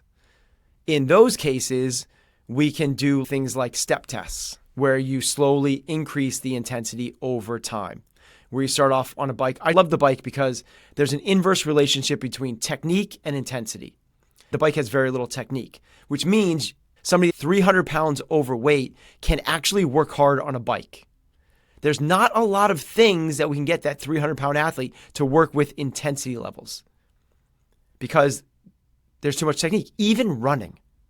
Like even running for the person that's above 400 pounds is going to be hard for them to actually work the way they could on that bike. But in step test, you have them start off at a certain pace. Let's say it's wattage, and you start off at 100 watts. And you have them bike there to get nice and warm for about 5 minutes. And then every minute after that, you increase it. It depends on what you perceive them to be able to, where their conk out spot is. You bring it up 25 to 50 watts. And you see where the failure point is. This is also the way they do some VO2 max testing and other things. But that's a really good way to understand people's perceived exertion, is you bring them all the way up to the top. And then you go, okay, so you conked out at 275 watts, whereas some athletes might conk out at 600 watts, right? And then from there, This is getting a little bit nuanced and a little specific, but it's what you can do on a one-on-one setting, is how fast do you return from a heart rate perspective back down to about 65% of that heart rate that you just got. If it's really quick, yes, that's a function of how fit they are. But what you're really looking for is the person that's freaking out, right? This is not the measurement for the person that just got 600 watts. This is the person that taps out at 180 watts. And where you go, okay, you were dying. And then within 25 seconds, they're like, okay, that was hard. You're like, they have a lot more left. Their heart rate was not where they were. They're physiologically, they were not freaking out. Mm-hmm. Psychologically, they were. So you can start to understand RPE, rate of perceived exertion, through a number of different ways. But again, biggest thing is you don't need to nail it. Get close. It'll change over time as people get better at tolerating higher levels of intensity. Got it. And then the second question is, do most people get this wrong or not even know to aim to get it right simply because they've never gone through any one of those steps or any one of those practices that you just laid out? It's just, we walked into a CrossFit gym, you just work real hard and you come back again tomorrow if you can. Yeah, people get it wrong. And it's the two ends of the spectrum that they get it wrong. The Globo gym, they don't work hard enough. Yep. In most CrossFit gyms, they work too hard. We're taught in our level 1 about all the ways to get people to work hard. Like, you got to get people to work hard. And I just don't think that's yes, but not at the expense of mechanics or consistency. The goal of the trainer is do everything you can to get them to come back tomorrow. Mm-hmm. That's how this thing goes. It would be crazy to teach someone guitar and just go like, oh, Nate, no, you got to press on the strings harder. You got to press on the strings. I want you to really go. Like someone going, my fingers are getting sore. It's like, okay, but we're going to play Stairway to Heaven 6 more times and you got to play it this fast. If you make a mistake, we're starting over. Like you don't need to incentivize intensity because then they leave. Later on that night, fingers start to get like really sensitive. They wake up the next morning with blisters. And coach is like, hey, where are you? And they're like, I can't come in. I have blisters.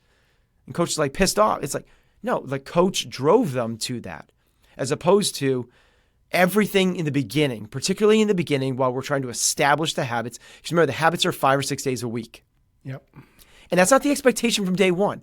I'm not saying that we start with 5 or 6 days a week. That's not the expectation. The expectation is work towards 5 or 6 days a week. And if that means that we start with 1, it means we start with 1. But if starting with 1 is really hard to the point where they don't want to come back the next Monday, then we went too hard. And then from there, can we get them to 2, 3, 4, and so on? But the program is we need to do the 5 or 6 days a week because the way society is built now is we need to train, not just move. Mm-hmm. Just moving, just doing 10,000 steps is not enough. You sat at a desk for 9 hours and the other part of the day was at the dinner table and in your car. Like we need to go and actually really combat that. Walking, good. For what we're talking about, and again, just what we're talking about, we're talking this the first one, but I'll even pare this down a little bit. Can we get people? This is like a good concept of, are we fit? I'm not saying high levels of fitness, just like, but can you run under an 8-minute mile? Can you, if you're a guy, squat 225 pounds for reps?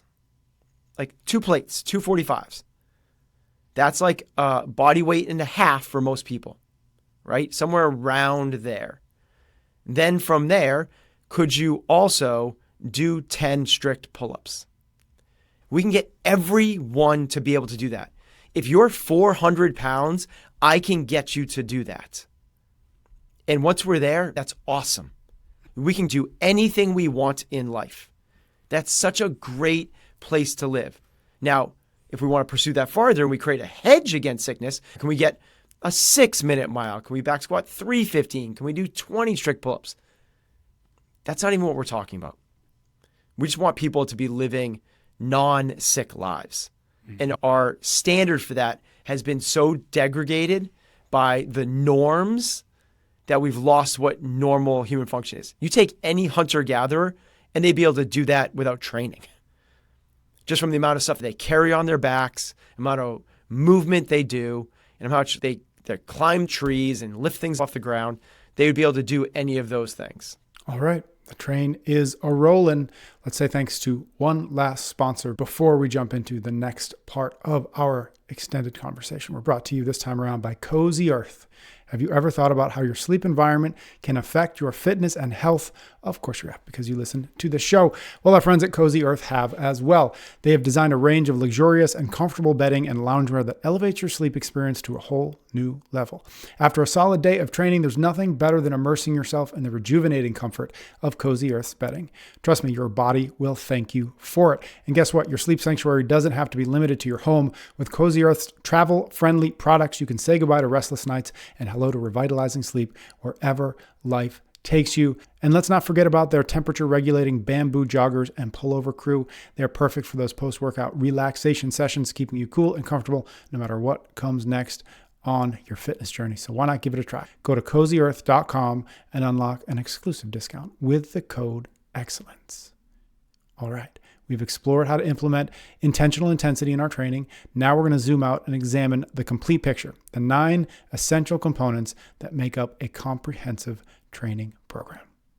We're going to talk about the 3 categories of complete fitness: strength, conditioning, functional range of motion.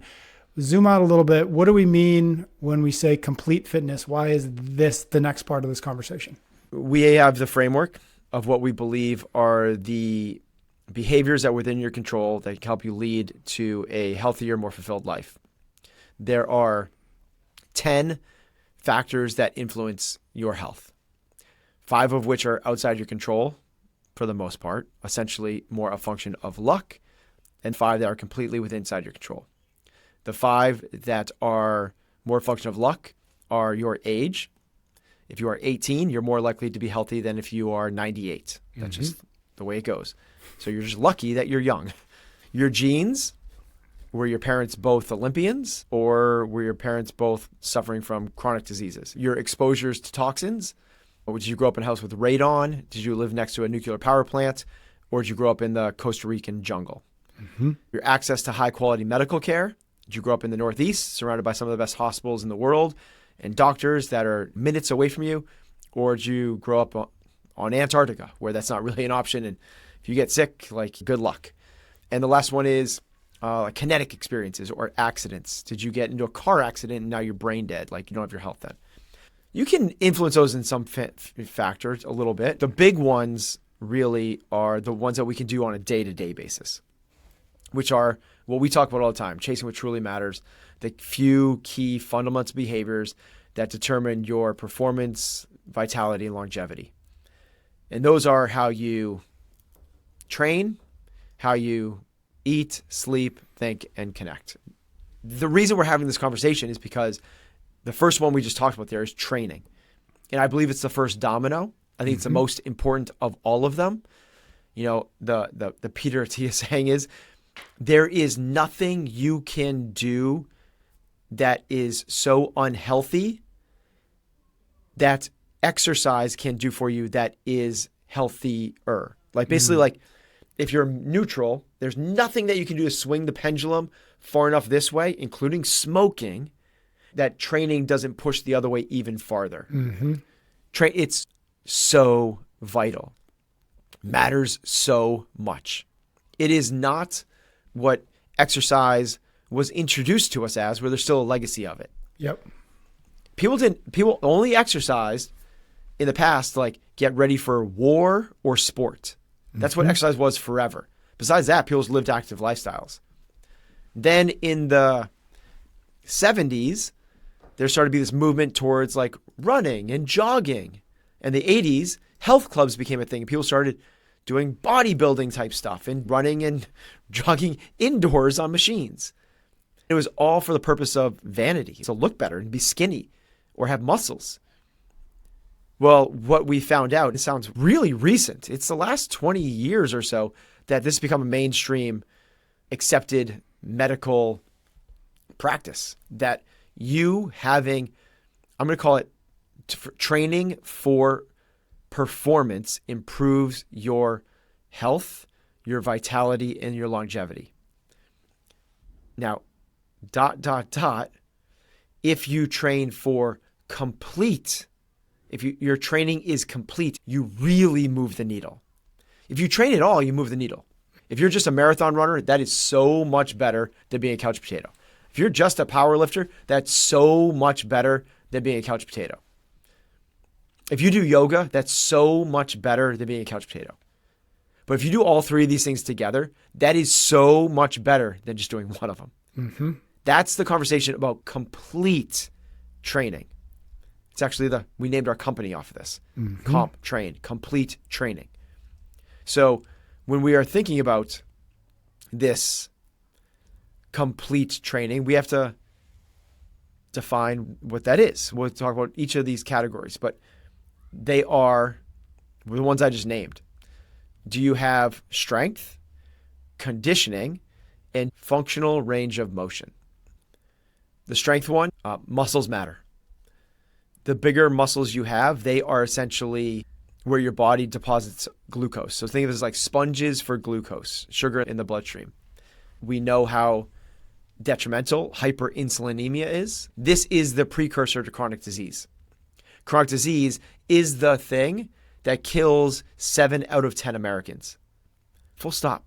Hyperinsulinemia is the precursor to chronic disease. Chronic disease is the thing that kills 7 out of 10 Americans. What is chronic disease? The biggest one is cardiovascular disease. The second one is cancer. The third one is neurodegeneration. And the last one is diabetes, type 2 diabetes. Type 1 is not a chronic disease. Mm-hmm. What is heart disease? Heart disease is heart failure, heart attack, arteriosclerosis, stroke.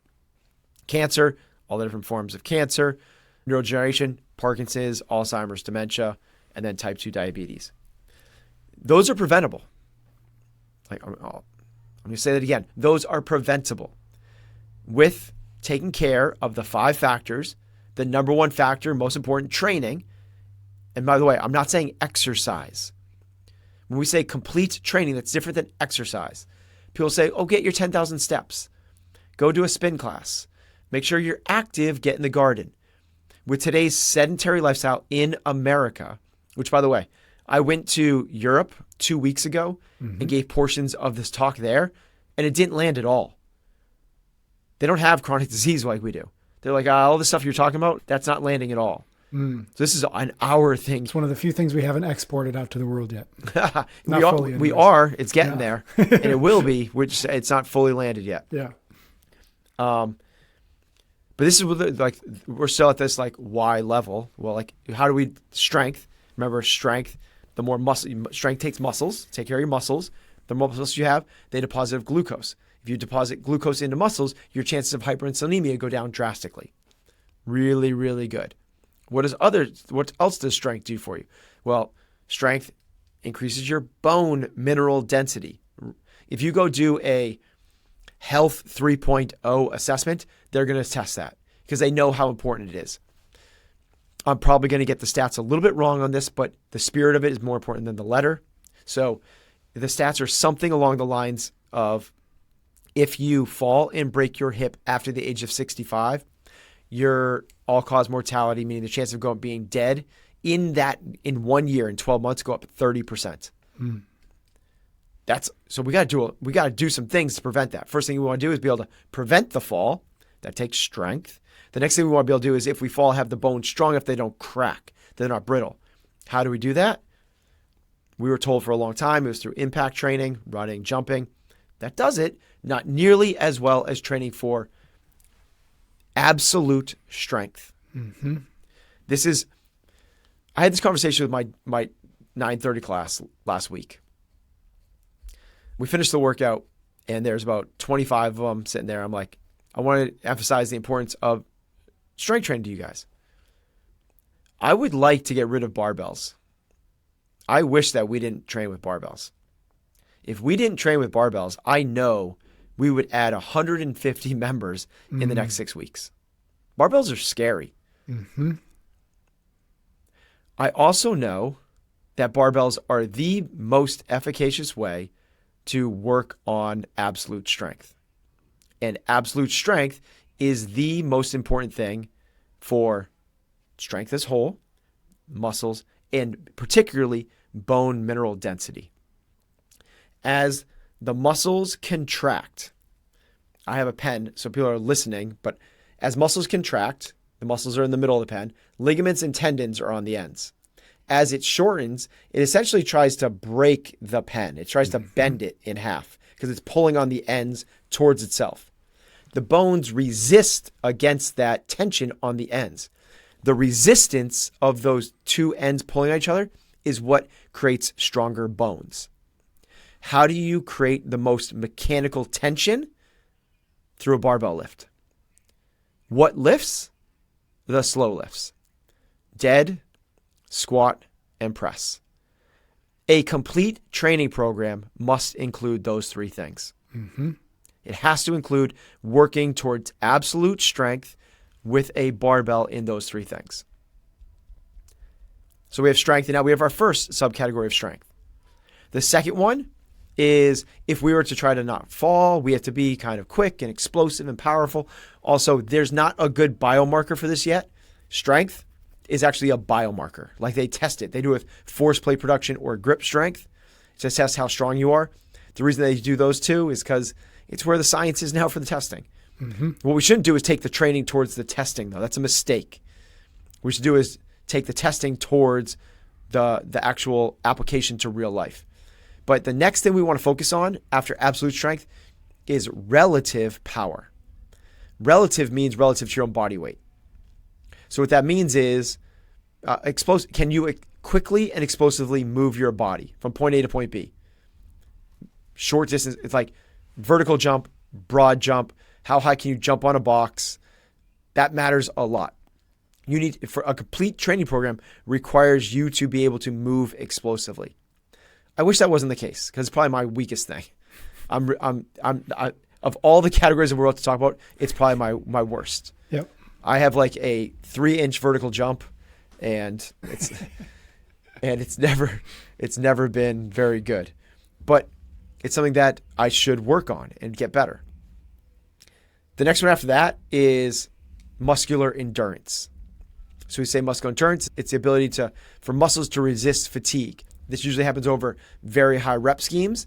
So think about surfers paddleboarding, right? Like that. Like your shoulders, nothing's heavy, but you're just gonna get shoulders can get so fatigued.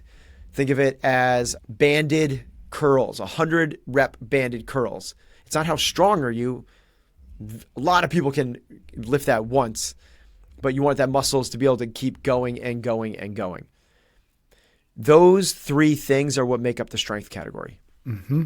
We have absolute strength, relative power, relative to your own body weight, and muscular endurance. If we have those three things, we can say that we are doing really well in the strength category. So not just how much can you lift? That's a big one. It's a really big one, right?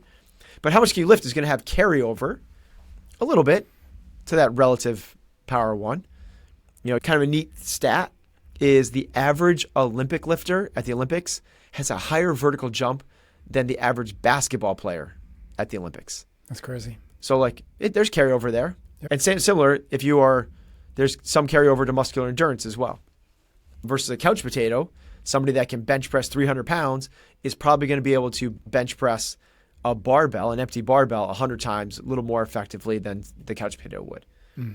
But it's really that intersection, that totality of the three that we're really looking for. And the big take home is complete training requires strength. You cannot have a complete training program without it. I wish we could get rid of the barbells, but I can't.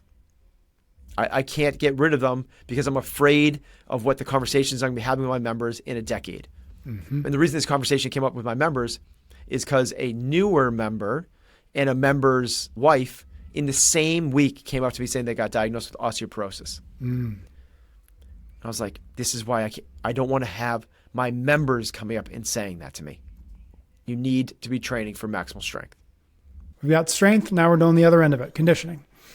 Okay, so conditioning. We talked about this. So the first, why, right? So people just want to get strong. I get it. Bigger muscles, look good on the beach, be able to be harder to kill and more useful in general, right? But where does conditioning fit into this? And everyone knows that smoking is bad for you. That's just it's a foregone conclusion. Well, you smoking versus non-smoking improves health outcomes by 41%. Journal of American Medical Association did a study over a 24-year period with over 120,000 people. And that was the outcome, 41%. Not having diabetes improves health outcomes by 20%. Those are huge numbers. Yep. Huge numbers. You having a low versus an elite level VO2 max changes your health outcomes not by 20, not by 41%, but by 410%. Conditioning matters. And you go, well, wait a minute. Okay, like, I get it. Like, you take somebody that's horribly out of shape versus like an elite level athlete, that sort of makes sense.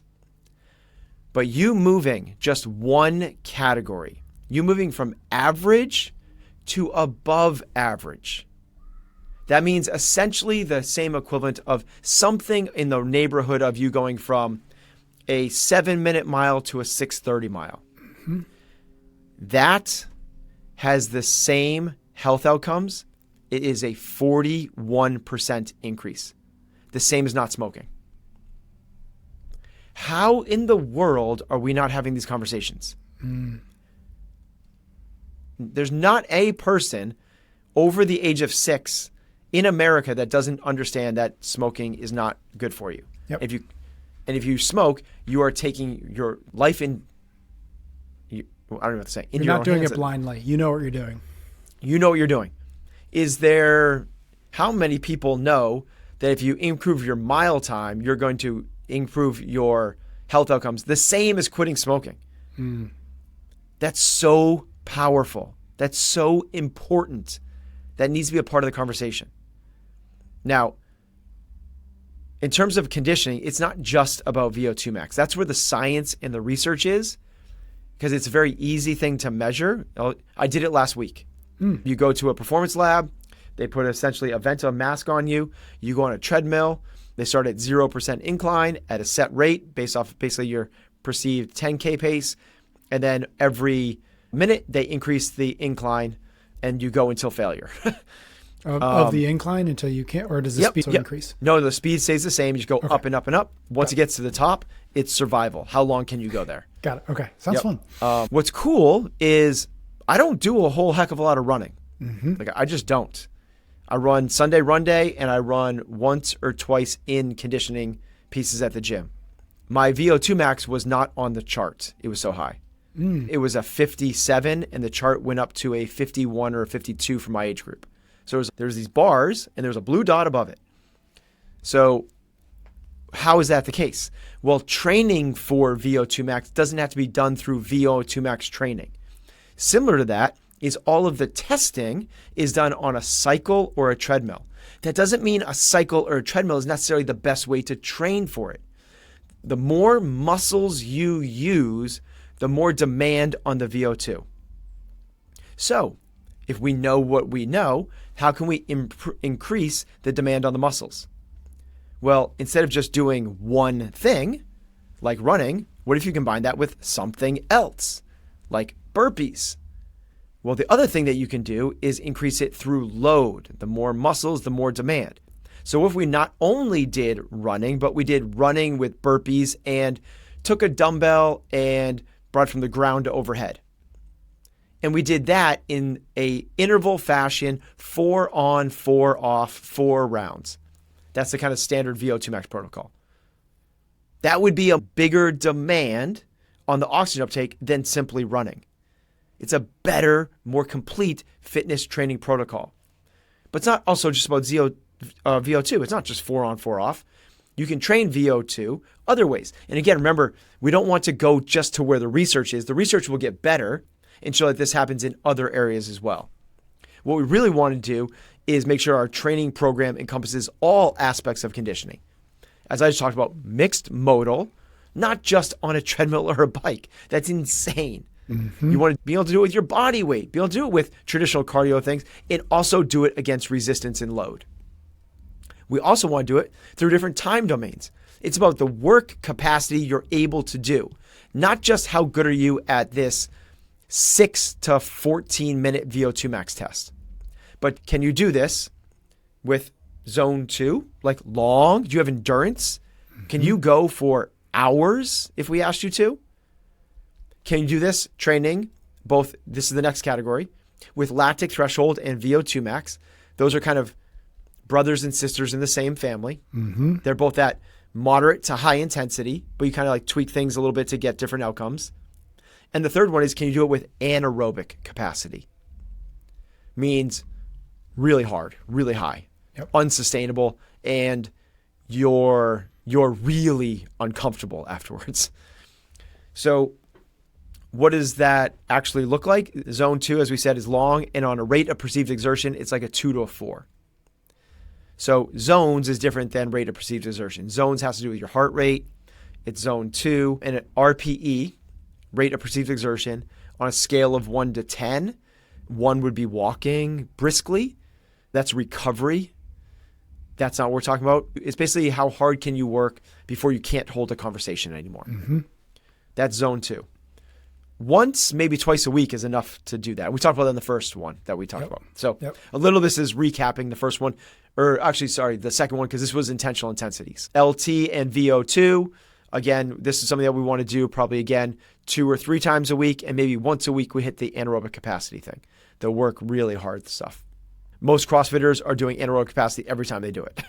So they're just burning themselves up. We want to build without burning out. This is the intentional levels of intensity. So CrossFit's amazing.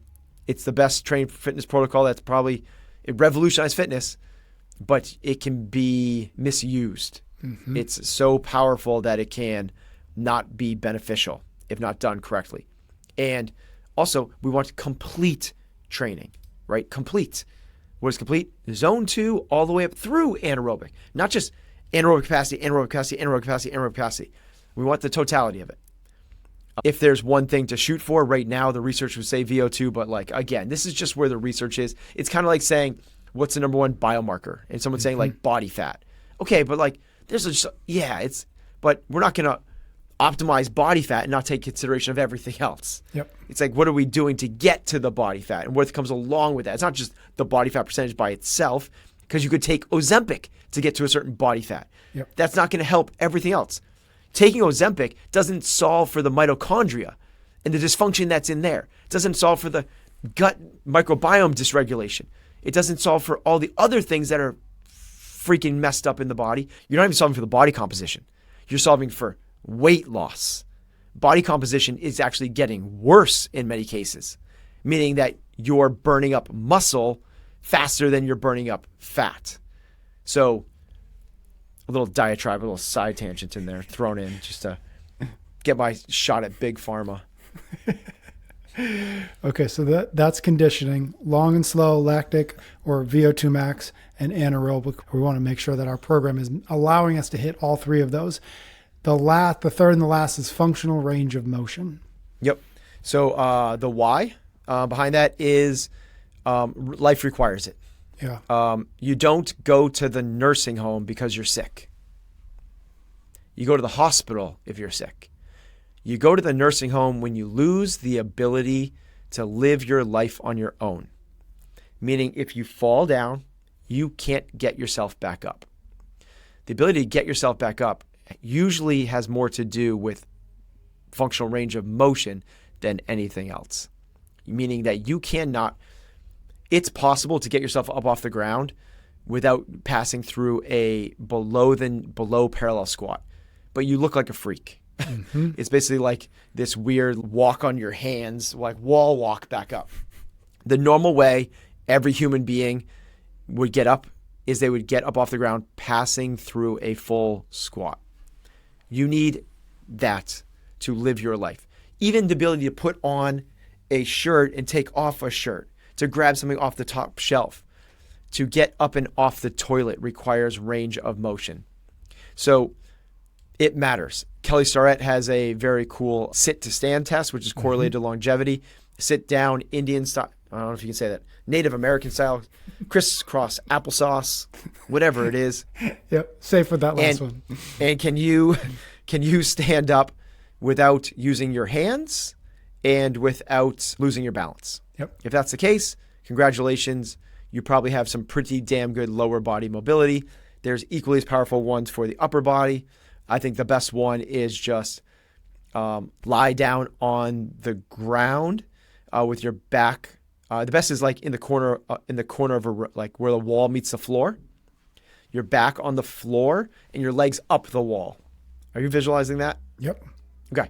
That just basically makes it impossible for you to steal from your lower back. Is like stealing range of motion there. From there, make fist, put your thumbs together, and then with straight elbows, how close can you get your fist to the ground? Mm-hmm. If you can't pass your head, you don't pass. Got it. If you're somewhere between your head and the floor, that's passing. If you're on the floor, you get an A, that type of thing. And those really are the two biggest primary range of motion that we need. Can you squat ass to grass, ass to ankles, full range of motion? And can you get access to the full range of motion above your shoulder? There's other ones, right? Dorsiflexion, internal, external hip rotation, internal, external shoulder, trunk and neck mobility. But those are the real ones that we actually need to own. Mm-hmm. How do we do that? 3 buckets. We do it through flexibility, mobility, and stability. What the heck are those? Flexibility is the one we're most comfortable with, common with. It's the most understood. Yep. It's the length that a muscle can stretch. And how do you improve it? Through static stretching, meaning holding a stretch for upwards of 1, 2, maybe even 3 minutes. There are some really good yogas that do that, right? It's long stretching. Mobility is essentially your ability to own that through it's active. So it's not just can you get to that end range of position, but can you get there and own it? Can you not just squat to the bottom, but can you squat to the bottom and have good mechanics and muscles turned on? It's a much more active versus a passive. Mm-hmm. Flexibility is a lot of times like somebody, like if it's gravity or somebody else stretching you. This is you getting yourself into these active end ranges of motion and controlling them. That's mobility. And then stability is can you do that through motion and under load? So kind of walking through that would be flexibility, would be something like the couch stretch, mm-hmm. right? Where you are stretching out your hip flexor. The mobility would be something more like a walking lunge twist, right? And then the stability would be more like a Bulgarian split squat, where you're actually bringing it through range of motion with load, owning it, and everything else. A complete training program requires all 3 of those things. What is the best one that kind of assesses it all? If I kind of said like, there's the one in the strength, it's probably that how strong are you with a barbell through those 3 lifts. In terms of the conditioning, it's probably that VO2 max. In terms of this one, it's probably like, what does your overhead squat look like? Mm-hmm. Ass to ankles, that overhead position, controlling through the midline, stability with a lot of proprioception and coordination to be able to get yourself actively down into that active end range of motion. When you combine those 9 different components, when you combine absolute strength, relative power, muscular endurance, you have strength. When you combine zone 2, VO2 and lactic, and anaerobic capacity, you have conditioning. When you combine flexibility, mobility, and stability, you have flexibility. When you have those 3 things together, you have a complete training program. There are a lot of ways people are trying to get fit out there, but I think what they really want is complete fitness. And this is where I kind of fell into this trap. I wanted to be the fittest guy I knew.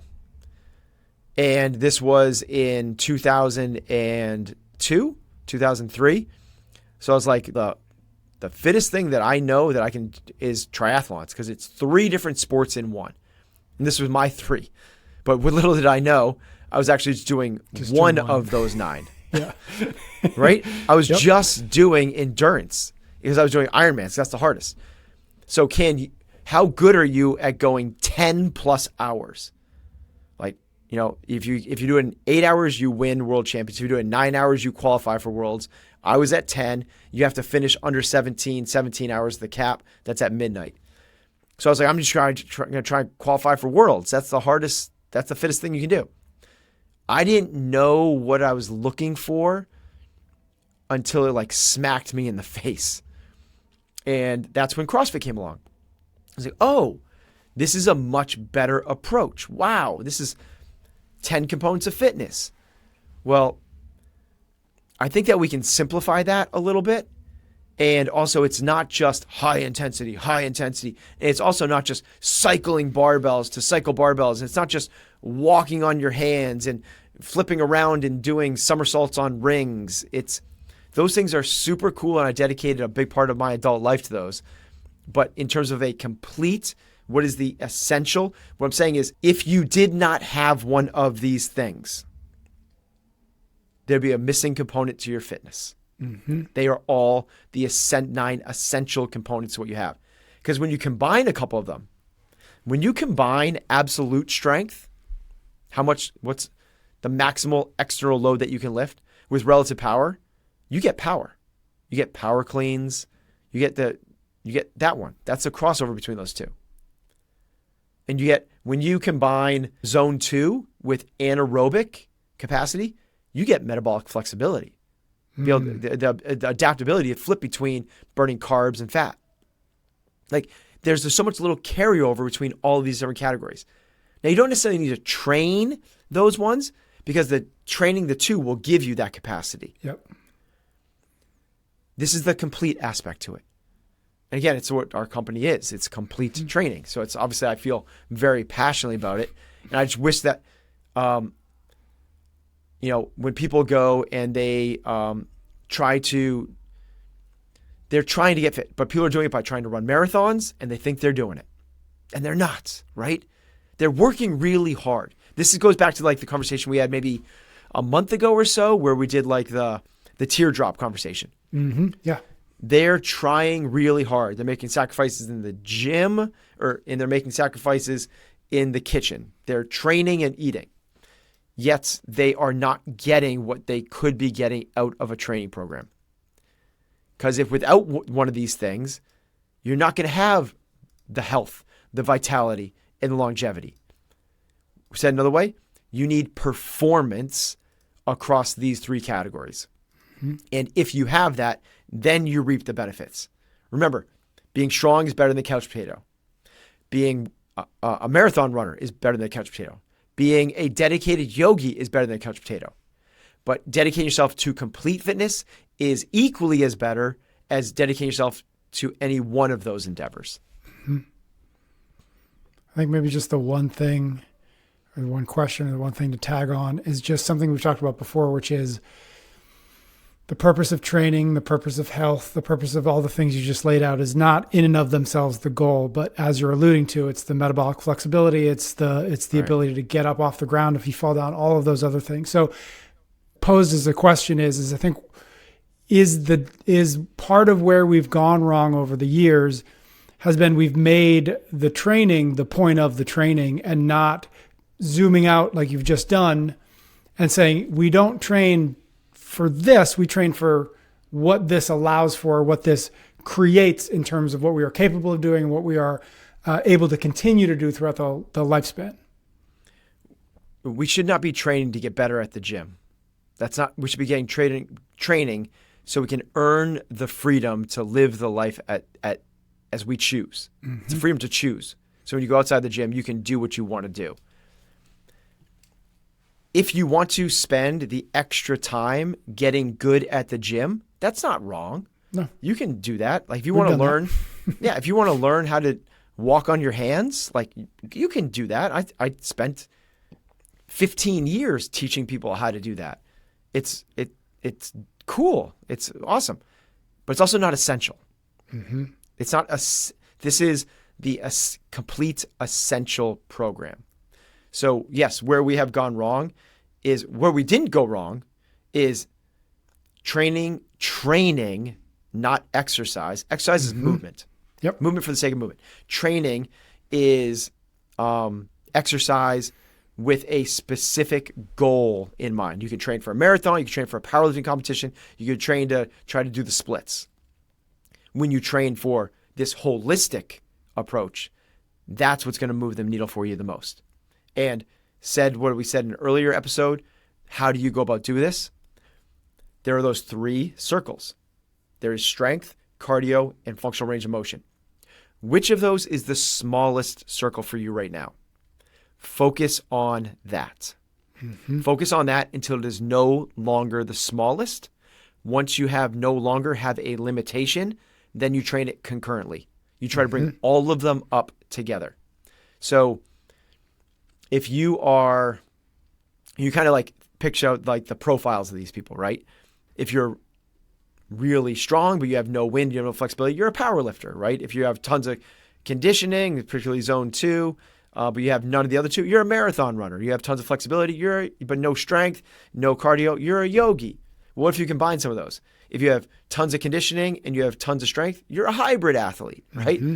If you have strength and functional range of motion, you're one of those primal guys, right? You're like whatever, what do they call those? Like the animal movers that do like bear crawls. I know exactly what you mean. I don't know. So that's like you start to like play these profiles. Well, you have all 3, you're a complete athlete.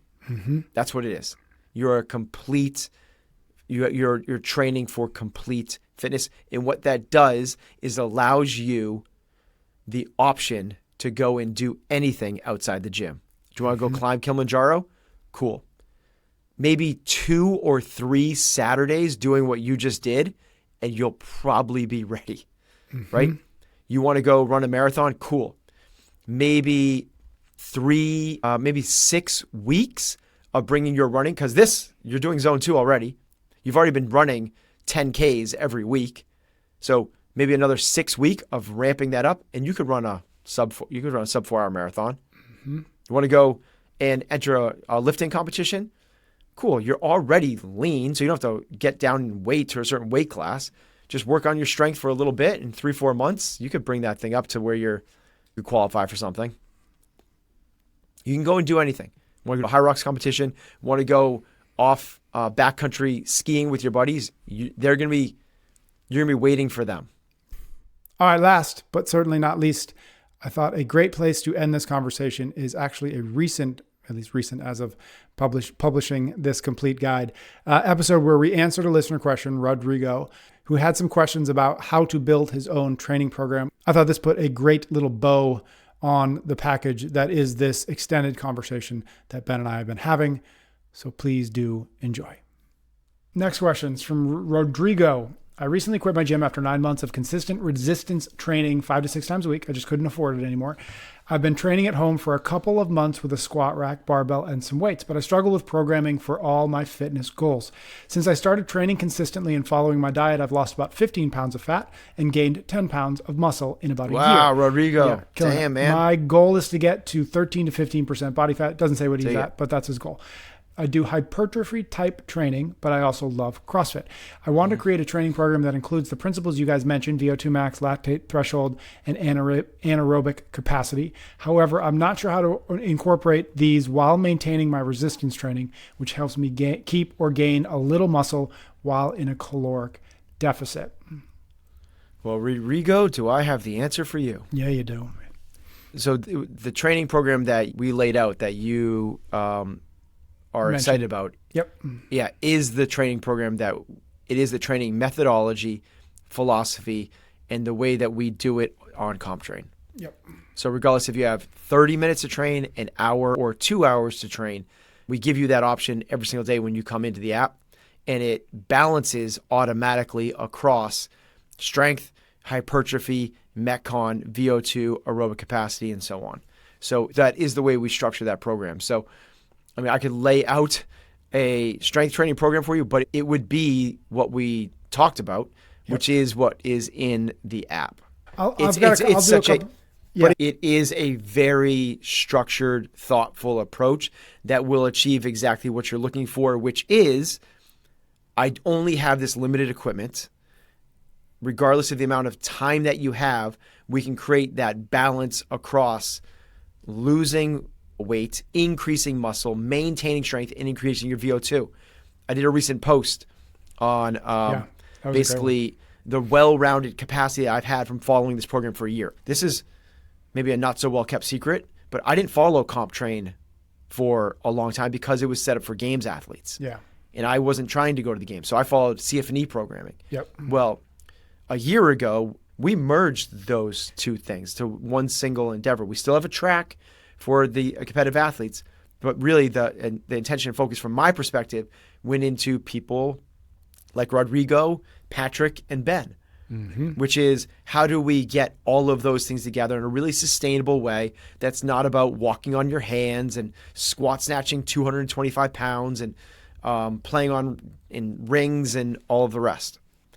And after following this for a year, I've matched my lifetime PR in a deadlift strength, took 21 minutes off of the Chad workout, which is an incredible test of overall work capacity. And I got my VO2 max tested at Human Performance Health, and I scored a 57, which actually wasn't even registered it was off the chart in terms of it went above the 95th percentile in terms of there's elite performers, and I was above that. So I'm as strong as I've ever been. I have the best work capacity I've ever had, and I have VO2 max that is off the charts. Also got my body fat done, and I'm at 13%, which is basically, as a 47-year-old, was also, I didn't post that, but that's also off the chart. I'm actually blown away by this. When I posted that, about the majority of the comments were like, way to go, coach, consistency pays off. It was about consistency. No, it's not. Because I've been doing this type of training 6 days a week for 2 decades. Yeah, 20 years. It's the program. Which people go, can the program really make a big difference? Of course it can. If you're going to do yoga 7 days a week, you're not going to get very strong, right? If you're going to do powerlifting 7 days a week, you're not going to get very fit. The programming has a huge influence on your capacity. And when we take the time to intentionally lay out a framework and a structure across a year to ensure that we're getting what we want to do, which is big air quotes, underline bold, well-rounded, complete fitness, this is what we end up with. I can't believe that I am fitter at 47 than I was at 37. And I wasn't like unfit. At 31, I was competing at the CrossFit Games. Yeah. So Rodrigo, I share that with some excitement because we got something for you. We got exactly that thing for you. Two things quickly. One, I'll get back to Rodrigo's question, but it's curious because I didn't scan through the comments on that post too much about consistency. I think people respond to it as being consistent because that's the thing that stands in the way of most people's ultimate progress. They're not nearly as consistent as you, Ben. And I think your point, and maybe this is a question, but I'll phrase it as a statement, but I think your point is that once you get the consistency in line and that's no longer the barrier, that's no longer the thing holding you back, then it becomes, well, what are you doing with that consistency? Absolutely. What are you doing every single day? And so it's not a surprise to me that people are like, yeah, consistency. Because for most people, like getting into the gym 6 days a week is just like incredibly difficult. And that's the thing that they believe, truthfully, is the thing that's standing in the way of their progress. It's a great observation.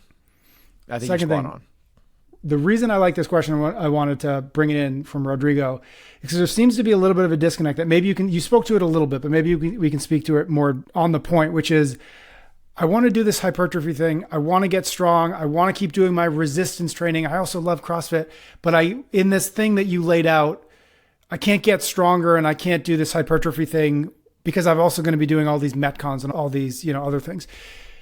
To me, that feels like, oh, okay, that's interesting that there's still the belief that it's an either or. Either I have to really bias my training towards a barbell and strength and whatever, or I have to bias my training towards what we all classically thought of as CrossFit, which is just high intensity 6 days a week until you can't breathe anymore, right? Yeah. So there is, to me, still an interesting tension of the argument you're making, which is it's pulling at both ends of those things. It's not an either or. Absolutely, yeah. And that's what It is really interesting, right? Because that's what we've been told. Rodrigo's not wrong. He's been told this is what exercise science books wrote about for up until 10 years ago when CrossFit said, no, concurrent training works. Mm-hmm. Concurrent training meaning that you can get stronger, you can get fitter, you can get faster, you can run longer all together at the same time. Before it said, no, you have to periodize, and if you want to deadlift 500 pounds, you'll never run a 5-minute mile. It's like you pick one or the other. And if that is what Rodrigo is leaning into a little bit, it's cool for you to pull that out because we, meaning that this community, has dispelled that. You can get both of those things together at the same time. Here's maybe, the fine print. It doesn't happen as fast for if you were to go towards one of those things, right? If you want to, which makes just so much sense. Like if you're going to put all your effort into getting as big as possible, hypertrophy, you could get bigger faster, right? Yep. If you want to get as fit as possible and you're just going to do a bunch of assault bike intervals, you could do that faster if you didn't spend time trying to get huge. If you're going to try to run a sub 3-hour marathon, if you just ran, you could get to that endpoint faster. We are not trying to get to one of those extremes faster. We're trying to get all of those things to rise up together, not this kind of like whack-a-mole type thing, right? Where one pops up and then, okay, now I'm going to go to this one and that one goes back down and the other one pops up and then it goes up. We're going to say, which by the way, it's not like it comes up and then we're going to get the other one to come. It's like they go back down. And what we want to do is do this concurrent approach. We're going to bring all of them up together. It's a little bit slower in terms of each individual thing. But in terms of the, quote, area under the curve, which is your fitness, it is the fastest way by a long shot. And there's nothing close. You actually can't even get very close the other way. And that is our complete guide to getting in the best shape of your life. Thank you as always for tuning into the show. Do make sure you are subscribed wherever you are watching or listening to this so that you do not miss future conversations that Ben and I have about fitness, because I have a feeling we're not done.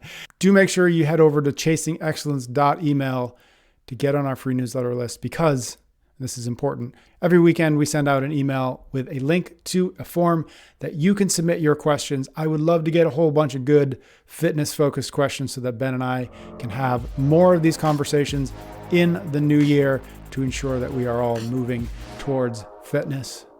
Thank you so very much for tuning in. Ben and I will be back soon for a brand new episode of Chasing